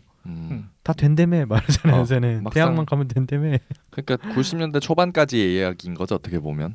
그렇죠. 그러니까 되게 이 소설이 특수성을 갖는 부분은 그런 것 같아요. 한국에 어떻게 보면은 개인의 삶인데 어쩌면 사회 구조를 보여주잖아요. 우리가 대학만을 바라보고 애들을 교육시키고 그래서 그런 폐쇄적인 공간에 애들을 밀어넣고 연애를 하는 것이 뭔가 정말 그 시기에는 있어서는 안 될 죄를 짓는 것 같이 하고 맞아요. 공부 이외에 무언가를 한다는 것 자체에 굉장한 죄를 부여하는 약간 그런 시대였죠. 그리고 그러니까 실제적으로 2002년도에 중2였다고 하면은 저희하고는 한 3, 4년 정도? 그 정도. 저는 2살 차이죠. 뭐 하여튼 그 사이 한 2년에서 한 5년 사이에 이제 그런 차이가 나지만 우리도 사실 그 세대를 벗어난 세대는 아니라서 대학을 뭐 내신이 더 유리해서 뭐 고등학교를 조금 이제 막 비평준화 쪽에서는 고등학교를 뭐 내신을 더 잘 받을 수 있는 고등학교를 간다, 막 정시에 올인하는 학교를 간다, 막 이런 얘기들이 되게 소설 속에서는 그냥 흐름처럼 이렇게 지나가고 그냥 배경처럼 깔리지만 이 서사를 우리는 다 경험을 했던 세대잖아요. 그 안에서 나의 어떤 성적 정체성이나 뭐 지향성 이런 걸로 엄청 고민하고 이랬던 서사들을 얘기를 하니까 또 공감대도 많이 생겼던 것 같고 그런 생각이 들어요. 그런 나이대에 따라 공감이 된다는 뭐 그런 얘기를 하다 보니까 10대가 과연 이 소설을 읽으면 어떤 생각을 할까? 맞아요. 너무 궁금해서 사실 책 읽으면서 그 생각. 그래서 막 여기서 보면 막 문이였나요? 뭐 누가 담임 죽여버려 막 이런 얘기를 하잖아요. 되게 그 요즘 애들도 그러나? 그러니까 또 궁금한 거예요. 10대 애들이 과연 이 소설을 보고 그쵸. 어디까지 공감을 하고 또 사실은 이때와는 또 그런 뭔가 만날 수 있는 기회는 사실 지금 훨씬 더 많이 늘었잖아요. 뭐 트위터도 있고 뭔가 다른 데이팅 앱도 많아서 맞아요. 그래서 그런 것도 좀 궁금한 부분인 것 같아요. 호기심을 갖게 되는. 그렇죠. 예전에 우리가 한번 그런 얘기 했었잖아요. 지금 현장의 분위기는 어떤가? 실제 학교에서는 아직도 우리 때처럼 이렇게 사냥하듯이 누군가를 막 밝혀내고 그러나 사실 저는 좀 비관적인 편이라 크게 달라지지 않았을 것 같다는 생각이 오히려 들어요. 더 심해지면 심해졌지. 근데 조금 더 자신을 숨기기는 쉬워지지 않았을까 저는 생각을 해요. 그렇죠. 이제는 자신의 표현은 인터넷에서 하고 그럴 수도 있고 아니면 관심이 없잖아 서로. 서로 관심이 서로 관심이 덜 하잖아. 옛날에는 사실 우리가 끝나면 할 수 있는 게 오프라인이나 아니면은 뭐 모여서 뭐 게임 요 정도였는데 요새는 그냥 핸드폰 하나 들고 있으면 내가 뭘 하든 아무도 신경 안 쓰니까. 근데 호우님은 어떤 맥락에서 더 감추기 쉬워졌다고 생각하세요? 그러니까 뭔가 지금은 그냥 그런 데이팅 앱이나 이런 게 너무 잘 돼 있으니까 나를 굳이 오프라인에서 티내지 않아도 뭔가 내가 그런 친구들을 만날 수 있는 방법은 좀 더 늘어났다고 생각을 해요. 그렇죠. 자료 접근이나 사실 저도 인터넷에서 찾아보고 사람을 만나기 시작한 그쵸. 세대라서. 그쵸. 근데 또 그렇게 온라인상에서 표현하는 건 좀 더 적극적인 방식으로 변했다고 저는 생각을 하거든요. 그렇죠. 그때는 어떤 그냥 대체제적인 성격의 온라인 공간을 이용했다면 지금은 아예 그냥 적극적인 어떤 사람을 만나 시도하거나 이런 것들로 바뀌었다 보니까 메타버스 사회잖아요. 나 메타버스 너무 대단한 사회네요. 네. 메타버스 옛날에는 없었나? 뭐 게임에 메타버스 조이시티 메타버스. 조이시티 메타버스 맞네. 오 조이스티 맞네요. 뭐지? 메타버스 아니야, 진짜? 애플파이 같은 메타버스지. 거. 그래. 애플파이. 리니지 이런 게 다 메타버스지. 그래. 그치. MMORPG가 다 메타버스야. 같은 옛날에 뭐 빅데이터랑 똑같아. 막 빅데이터만 들어가면 뭐 사업 그치. 다 통과되고 약간 지금 똑같은 거지. 마비노기 이런 거. 네. 그러면 세 분의 도윤도화는 다들 잘 되지 못한 건가요? 과거의 도윤도화는? 저도 그쵸 그랬죠. 네, 저도 그렇다고 봐야지. 잘 됐다는 기준이 뭐예요? 뭐 사귀었다거나 아니었던 것 같아요. 사귈 수 없었어. 근데 성인이 되고 나서 내가 널 좋아했었다라고 얘기를 해서 저는 그래서 지금 그 걔들이랑 굉장히 좋은 친구 관계를 유지하고 있습니다. 저는 그 당시에 두 명 있었는데 중학교 때 한 명, 고등학교 때 한 명. 근데 두 명한테 다 이제 좋아한다고 말을 했고 어쨌든 결론적으로 둘 다 완전한 헤테로였고 중학교 때 그 헤테로는 그냥 알고도 잘 지냈고 근데 고등학교는 이제 고등학교 가서 알게 된 좋아했던 걔는 이제 완전 저를 쌩깠고 그렇게 됐죠. 저 같은 경우는 제가 아까 말했던 초등학교 때부터 좋아했던 초등학교 4학년 때 막 선물 주고 그랬다던 그 친구가 중간에 이제 서울로 전학을 가게 되면서 고등학교 때까지 연락은 했어요. 뭐 중간에 보기도 하고 이랬는데 이제 제가 이제 일반 친구들하고 거의 모든 연락을 끊기 시작하면서 그냥 그렇게 됐고 저도 이제 고등학교 갈 때쯤 되면서 딱 소설 속의 나처럼 옛날 생각은 그냥 옛날로 묻어두자 약간 이렇게 됐던 것 같고 그다음에 초등학교 때부터 어떤 섹슈얼한 그런 감정을 느끼고 서로 그렇게 지냈던 친구는 딱 이제 한 고3 때였나 20살 때나 그 무렵이었던 것 같아요. 만나서 이 친구가 저랑의 관계를 굉장히 그러니까 친구로서는 괜찮은데 어디 가서 얘기하지 않았으면 좋겠다라는 식의 어떤 그런 부담스러워하는 반응이어서 그 친구도 서서히 멀어지면서 이제 뭐 잘 되거나 그러진 않았죠. 네. 왜요? 보니까 호원님이 하시고 싶은 얘기가 있으셔요. 저는 도윤도와 잘 됐어요. 그 당시에. 그 당시에. 오. 근데 되게 뭔가 첫사랑이라고 하면은 뭔가 다들 안 된다는 그런 게 있는데 저는 사귀고 뭔가 잘 만났던 것 같은데 근데 결과적으로 그 관계가 학교에 퍼져서 아우팅을 당해서 그랬던 경험인데 약간 소설하고 좀 비슷하긴 하네요. 이 소설에서도 어쨌든 내가 도윤도랑의 관계가 좀 이렇게 퍼지고 막 그랬잖아요. 거기서 개새끼가 나오겠다. 그래서 더더욱 아니 근데 그 친구도 뭐 지나고 보니까 뭐 헤테로였을 테고 지금은 여자친구를 잘 만나는 것 같은데 그냥 되게 아름다운 기억으로 끝난 것 같아요. 그리고 뭔가 제가 생각하기에 그 당시에는 그게 고등학교 3학년 때라 뭔가 입시라는 아주 큰 인생의 시험이 있었기 때문에 그래서 되게 뭔가 그런 게 다 포장됐던 것 같아요. 특수하게 이게 우리는 그때 이랬으니까 될 수 없었다. 그러면 그 당시에 도윤도한테 한마디 해주세요. 갑자기 이 새끼가? 잘 사니 이 새끼야? 아니 잘 살면 뭐 잘 살든 못 살든 상관없는데. 그렇죠. 뭐 한 말 있겠어? 할 말이 뭐가 있겠어요? 진짜 없어 그냥. 나도 할 말 없어. 근데 그 멱살은 잡고 싶지 근데. 아니 몇 살? 아니요. 그래요? 난 멱살 잡고 싶은 마음도 아예 없어. 이제는 아무 느낌이 없어. 아름답지. 아니 이제는. 그 걔도 그때 나를 좋아했다는 걸 아니까 그냥 그게 아름다운 추억이구나. 또 어디 가서 이런 자리에서 또 한 번씩 얘기하는 안줄거리가 되는구나. 재미있는 추억이지 이제는. 그리고 사실 나는 너무 오래돼서 약간 실감도 잘 안 나. 그러니까 이게 진짜 있었던 일인가 싶기도 해 가끔. 하긴 그게 벌써 몇 년 전이야. 진짜로. 저도 10몇 년 지나니까 이게 내가 아닌 것 같은. 그때 내가 그렇게 당돌했던 내가 아닌 것 같아. 아니 지금은 어디 헤테로 남자 좋아한다고 가서 나도 좋아 이런 말 어떻게 하겠어 그러니까요. 내가. 난 말도 못해. 이제는 그런 말 못해. 저 고등학교 때 한 2009년 10년 막 이때였는데 그때 월드컵 한 날 이렇게 고백을 했었거든요. 그러니까 둘이 그때는 막 어디 공원에서 이제 스크린에 띄워놓고 월드컵 막 중계주잖아요. 그리고 그 당시에 너무 웃긴 게 그 당시 학생회장이 월드컵 때 그 야자를 빼주겠다고 공약을 해가지고 당선이 된 거야. 근데 이제 우리는 걔는 축구를 좋아해, 난 축구 관심도 없는데 걔가 이제 그거 보러 간다니까 따라갔다가 이제 그 전에도 뭔가 그런 해리와 같은 소설 속 주인공 해리와 같은 그런 과정이 있었겠죠. 얘를 좋아하게 되는데 그거가 너무 기니까 가지고 그걸 보는데 걔가 또 눈치 없이 또 도윤도처럼 막 약간 여자 얘기를 하는 거야. 막 뭐 학원에 다니는데 그 당시에 저는 휴대전화가 없고 그 친구는 있었는데 뭐 학원 다녔는데 막 그 같은 반 여자애가 뭐 아침마다 일어나라고 모닝콜 해준다 막 이런 얘기를 하는 거야. 이미 나랑 걔는 친해질 대로 친해진 사람이 기분이 썩 좋지 않았어. 그쵸. 어쩌라는 건지. 그래가지고 이제 나는 중간에 이제 나는 축구도 안 좋아하고 나는 너 때문에 지금 여기 왔는데 그냥 아무 말 안 하고 그럼 나 그냥 집에 가보겠다고 이제 걔네 동네였는데 이제 저는 바로 옆 동네니까 걸어가면 됐었거든요. 간다고 갔어. 근데 이제 갑자기 쫓아오는 거야 나를. 그래가지고 왜 화가 났냐는 거야. 갖고 근데 또 그런 게 있잖아요. 되게 여기서도 그 헬이라는 친구가 되게 잘 숨기고 있는데 사실 깨진 독이잖아요. 우리가 20대 우리가 보기에는 이미 그치. 질질 흘러나오고 있잖아요. 자신의 내면이 유리벽장이에요. 유리벽장. 다 보여. 안 보여. 지금 콩쥐야 좆됐어 같은 그런 상황이잖아요. 이미 좋아하는 게 다 티나고.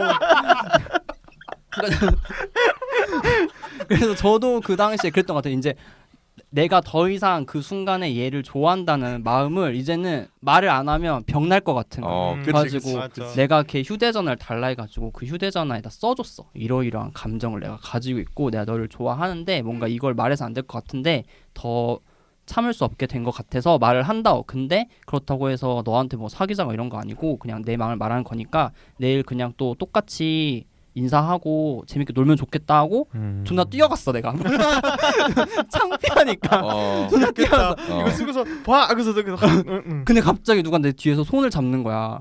근데 걔가 갑자기 자기도 같은 마음. 그래가지고 약간 또 실감이 안 나.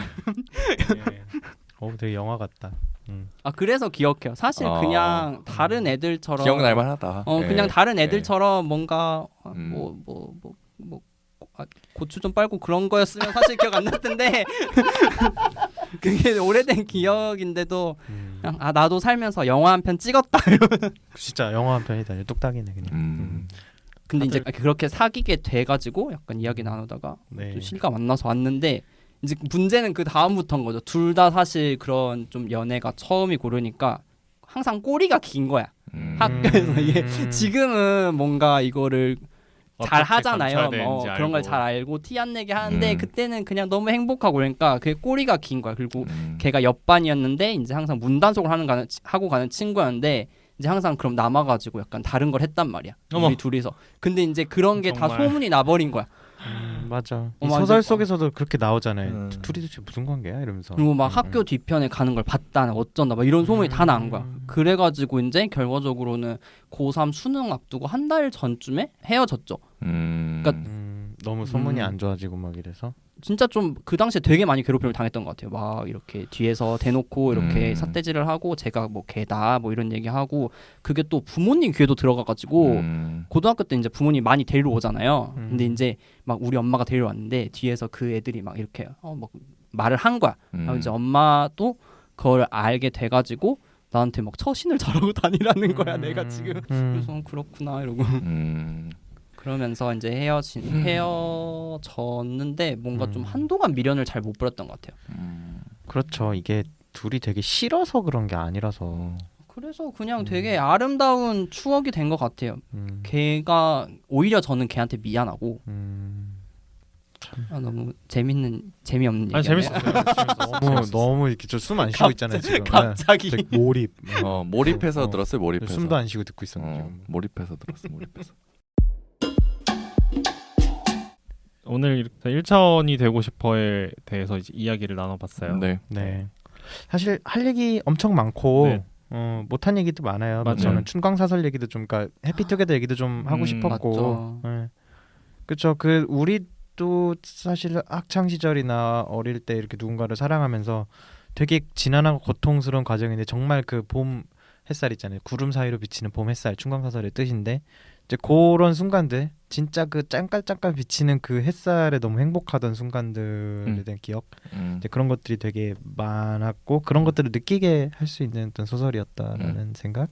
그래서 더 차별 없는 사회가 왔으면 좋겠다라고 그렇죠. 하는 생각. 아유, 이게 올해 또 국회가 종료가 됐죠. 결국 차별금지법을 또 통과를 못 시키고 오늘 또 총리가 또 협의가 필요한 부분을 빼고 될 수 있는 것부터 빨리 차별금지법 제정하자 그래갖고 딱 보이잖아요. 합의가 안 된, 협의가 안 된 약간 요 부분의 대상이 뭔지가 딱 보이는데 그럼 우리만 또 쏙 빼고 제정하겠다는 건가? 네. 지금 저희가 이제 이런 상황에 있잖아요. 네. 근데 뭐 어쨌든 어느 정당을 좋아하시건 말건 그거는 뭐 우리 게이를 포함한 모든 성소수자 여러분들의 자유인데요. 그렇죠. 어쨌든 정말 누가 뭘 하고 싶어 하는지를 잘 보시고 정당을 좀 지지하시면 어떨까라는 생각은 좀 들어요. 네. 그러니까 주사일제 안 할 거야? 아니 투표를 해야죠. 네, 그렇죠. 누굴 찍느냐보다는 네. 투표를 해야죠, 진짜로. 네. 뭐 그런 어떤 사표 논란, 뭐 네 선택이 옳으냐 막 이런 걸 다 떠나서 그냥 투표를 하시는 게 가장. 어쨌든 더 과격한 말을 하기 전에 일단 오늘 에피소드 네, 오늘 에피소드 종료를 이렇게 하는데. 정리를 하고요. 네. 자, 그럼 소감 한 마디씩 할까요? 네네. 일단 한마디로 되게 정리하기 어려운 소설이었죠. 이런 그쵸. 관련된 이야기들을 참 많이 했는데 사실 엔딩 부분에 내가 과거에 멀어졌던 내가 그렇게 밀어내고 싶었던 테리와 다시 재회하는 그런 장면으로 이제 끝이 나는데 저는 그 장면이 이제 거기 소설에도 거의 직접적인 묘사가 나오긴 해요. 마치 내 과거의 나를 보는 것 같은 모습. 정말 그런 대면이죠, 정말. 저는 이 소설이 결국에는 말하고자 하고 싶은 것이 어쨌든 과거의 나를 한번 어루만져주기, 과거의 나를 안아주기.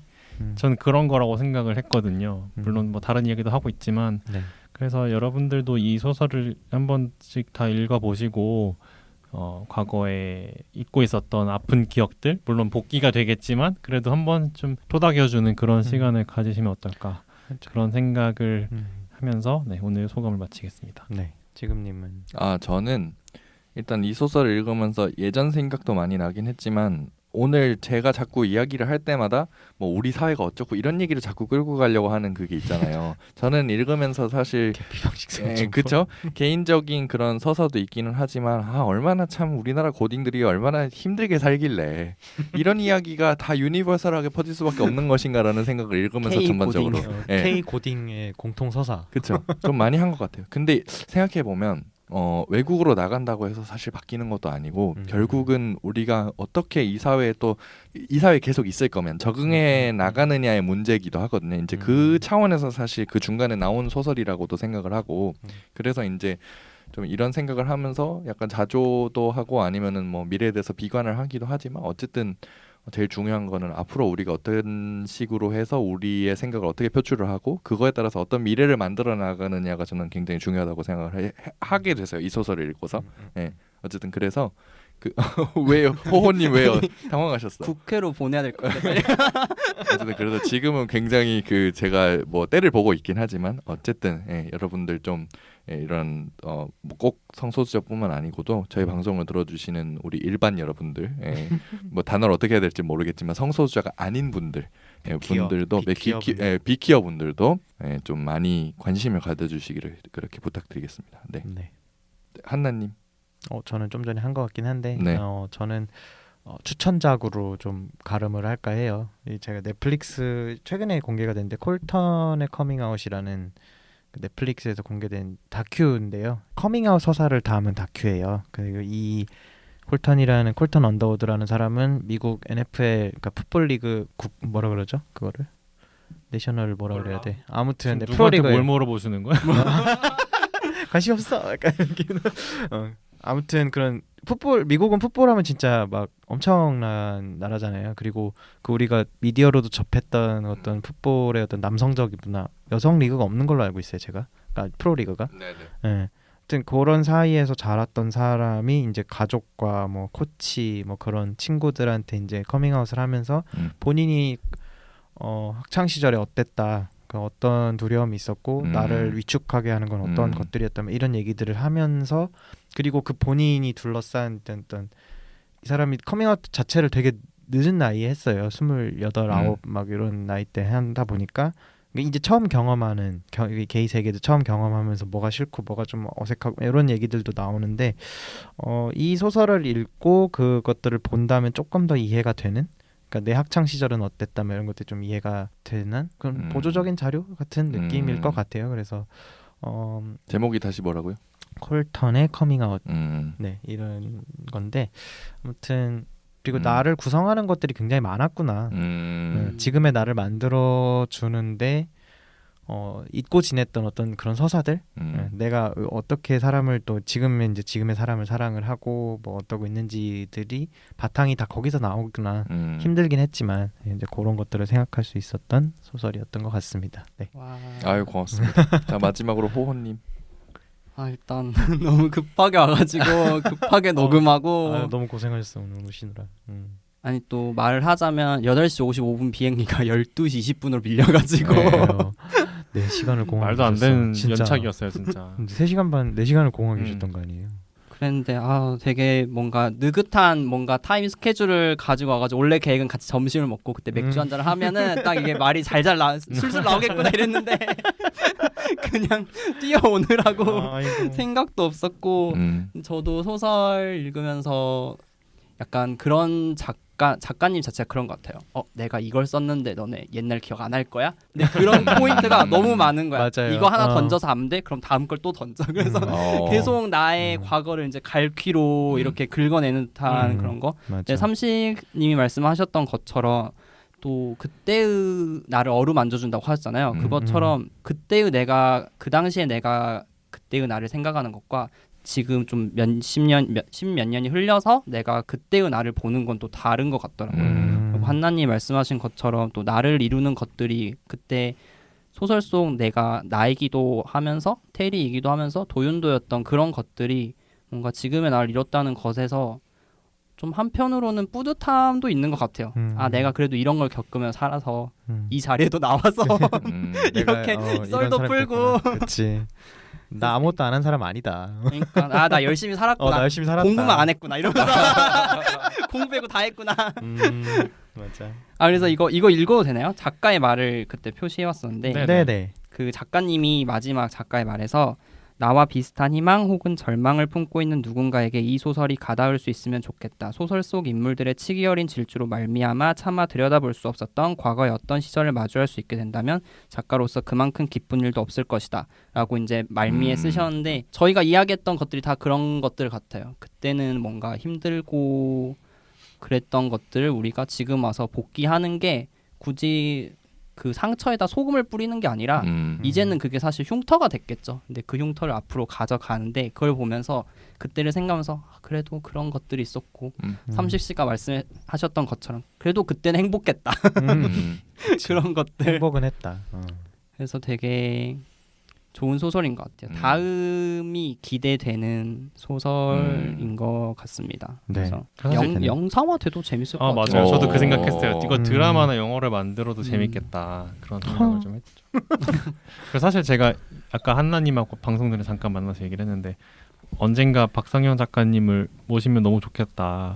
맞아요. 그래서 이 방송을 우리가 박상현 작가님한테 보내드리고 링크를 보내드리고 나중에 섭외를 할 수 있는 어떤 초석으로 삼아야겠다. 약간 그런 약간 그런 마음을. 난 너무 흉을 많이 받는데. 그럼. 아니 근데 박상현 작가님도 솔직한 리뷰를 원하시겠죠. 그분 성격상.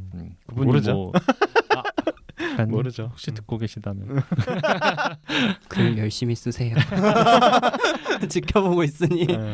기다리고 있습니다. 네. 아무튼 언젠가 꼭 한번 모시면 너무 좋겠다는 생각을 합니다. 네. 네. 좋은 말씀 감사드립니다. 네. 오늘 나와주셔서 감사합니다. 너무 감사드리고요. 네. 아쉬워요 진짜. 더 많이 얘기했으면 좋았을 텐데. 다음에는 기차 타고 오셔서 그러니까. 다시 한번 또 나와주세요.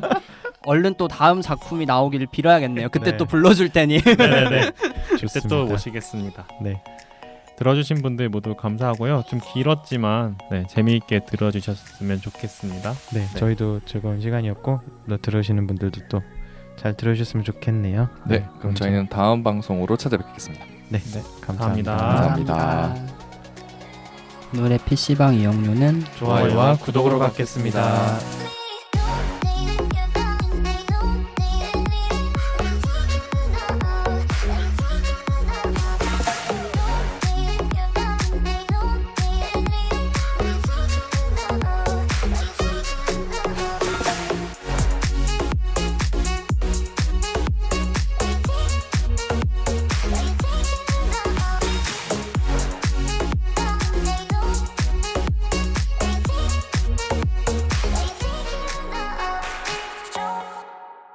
PC한 놀이터 개피방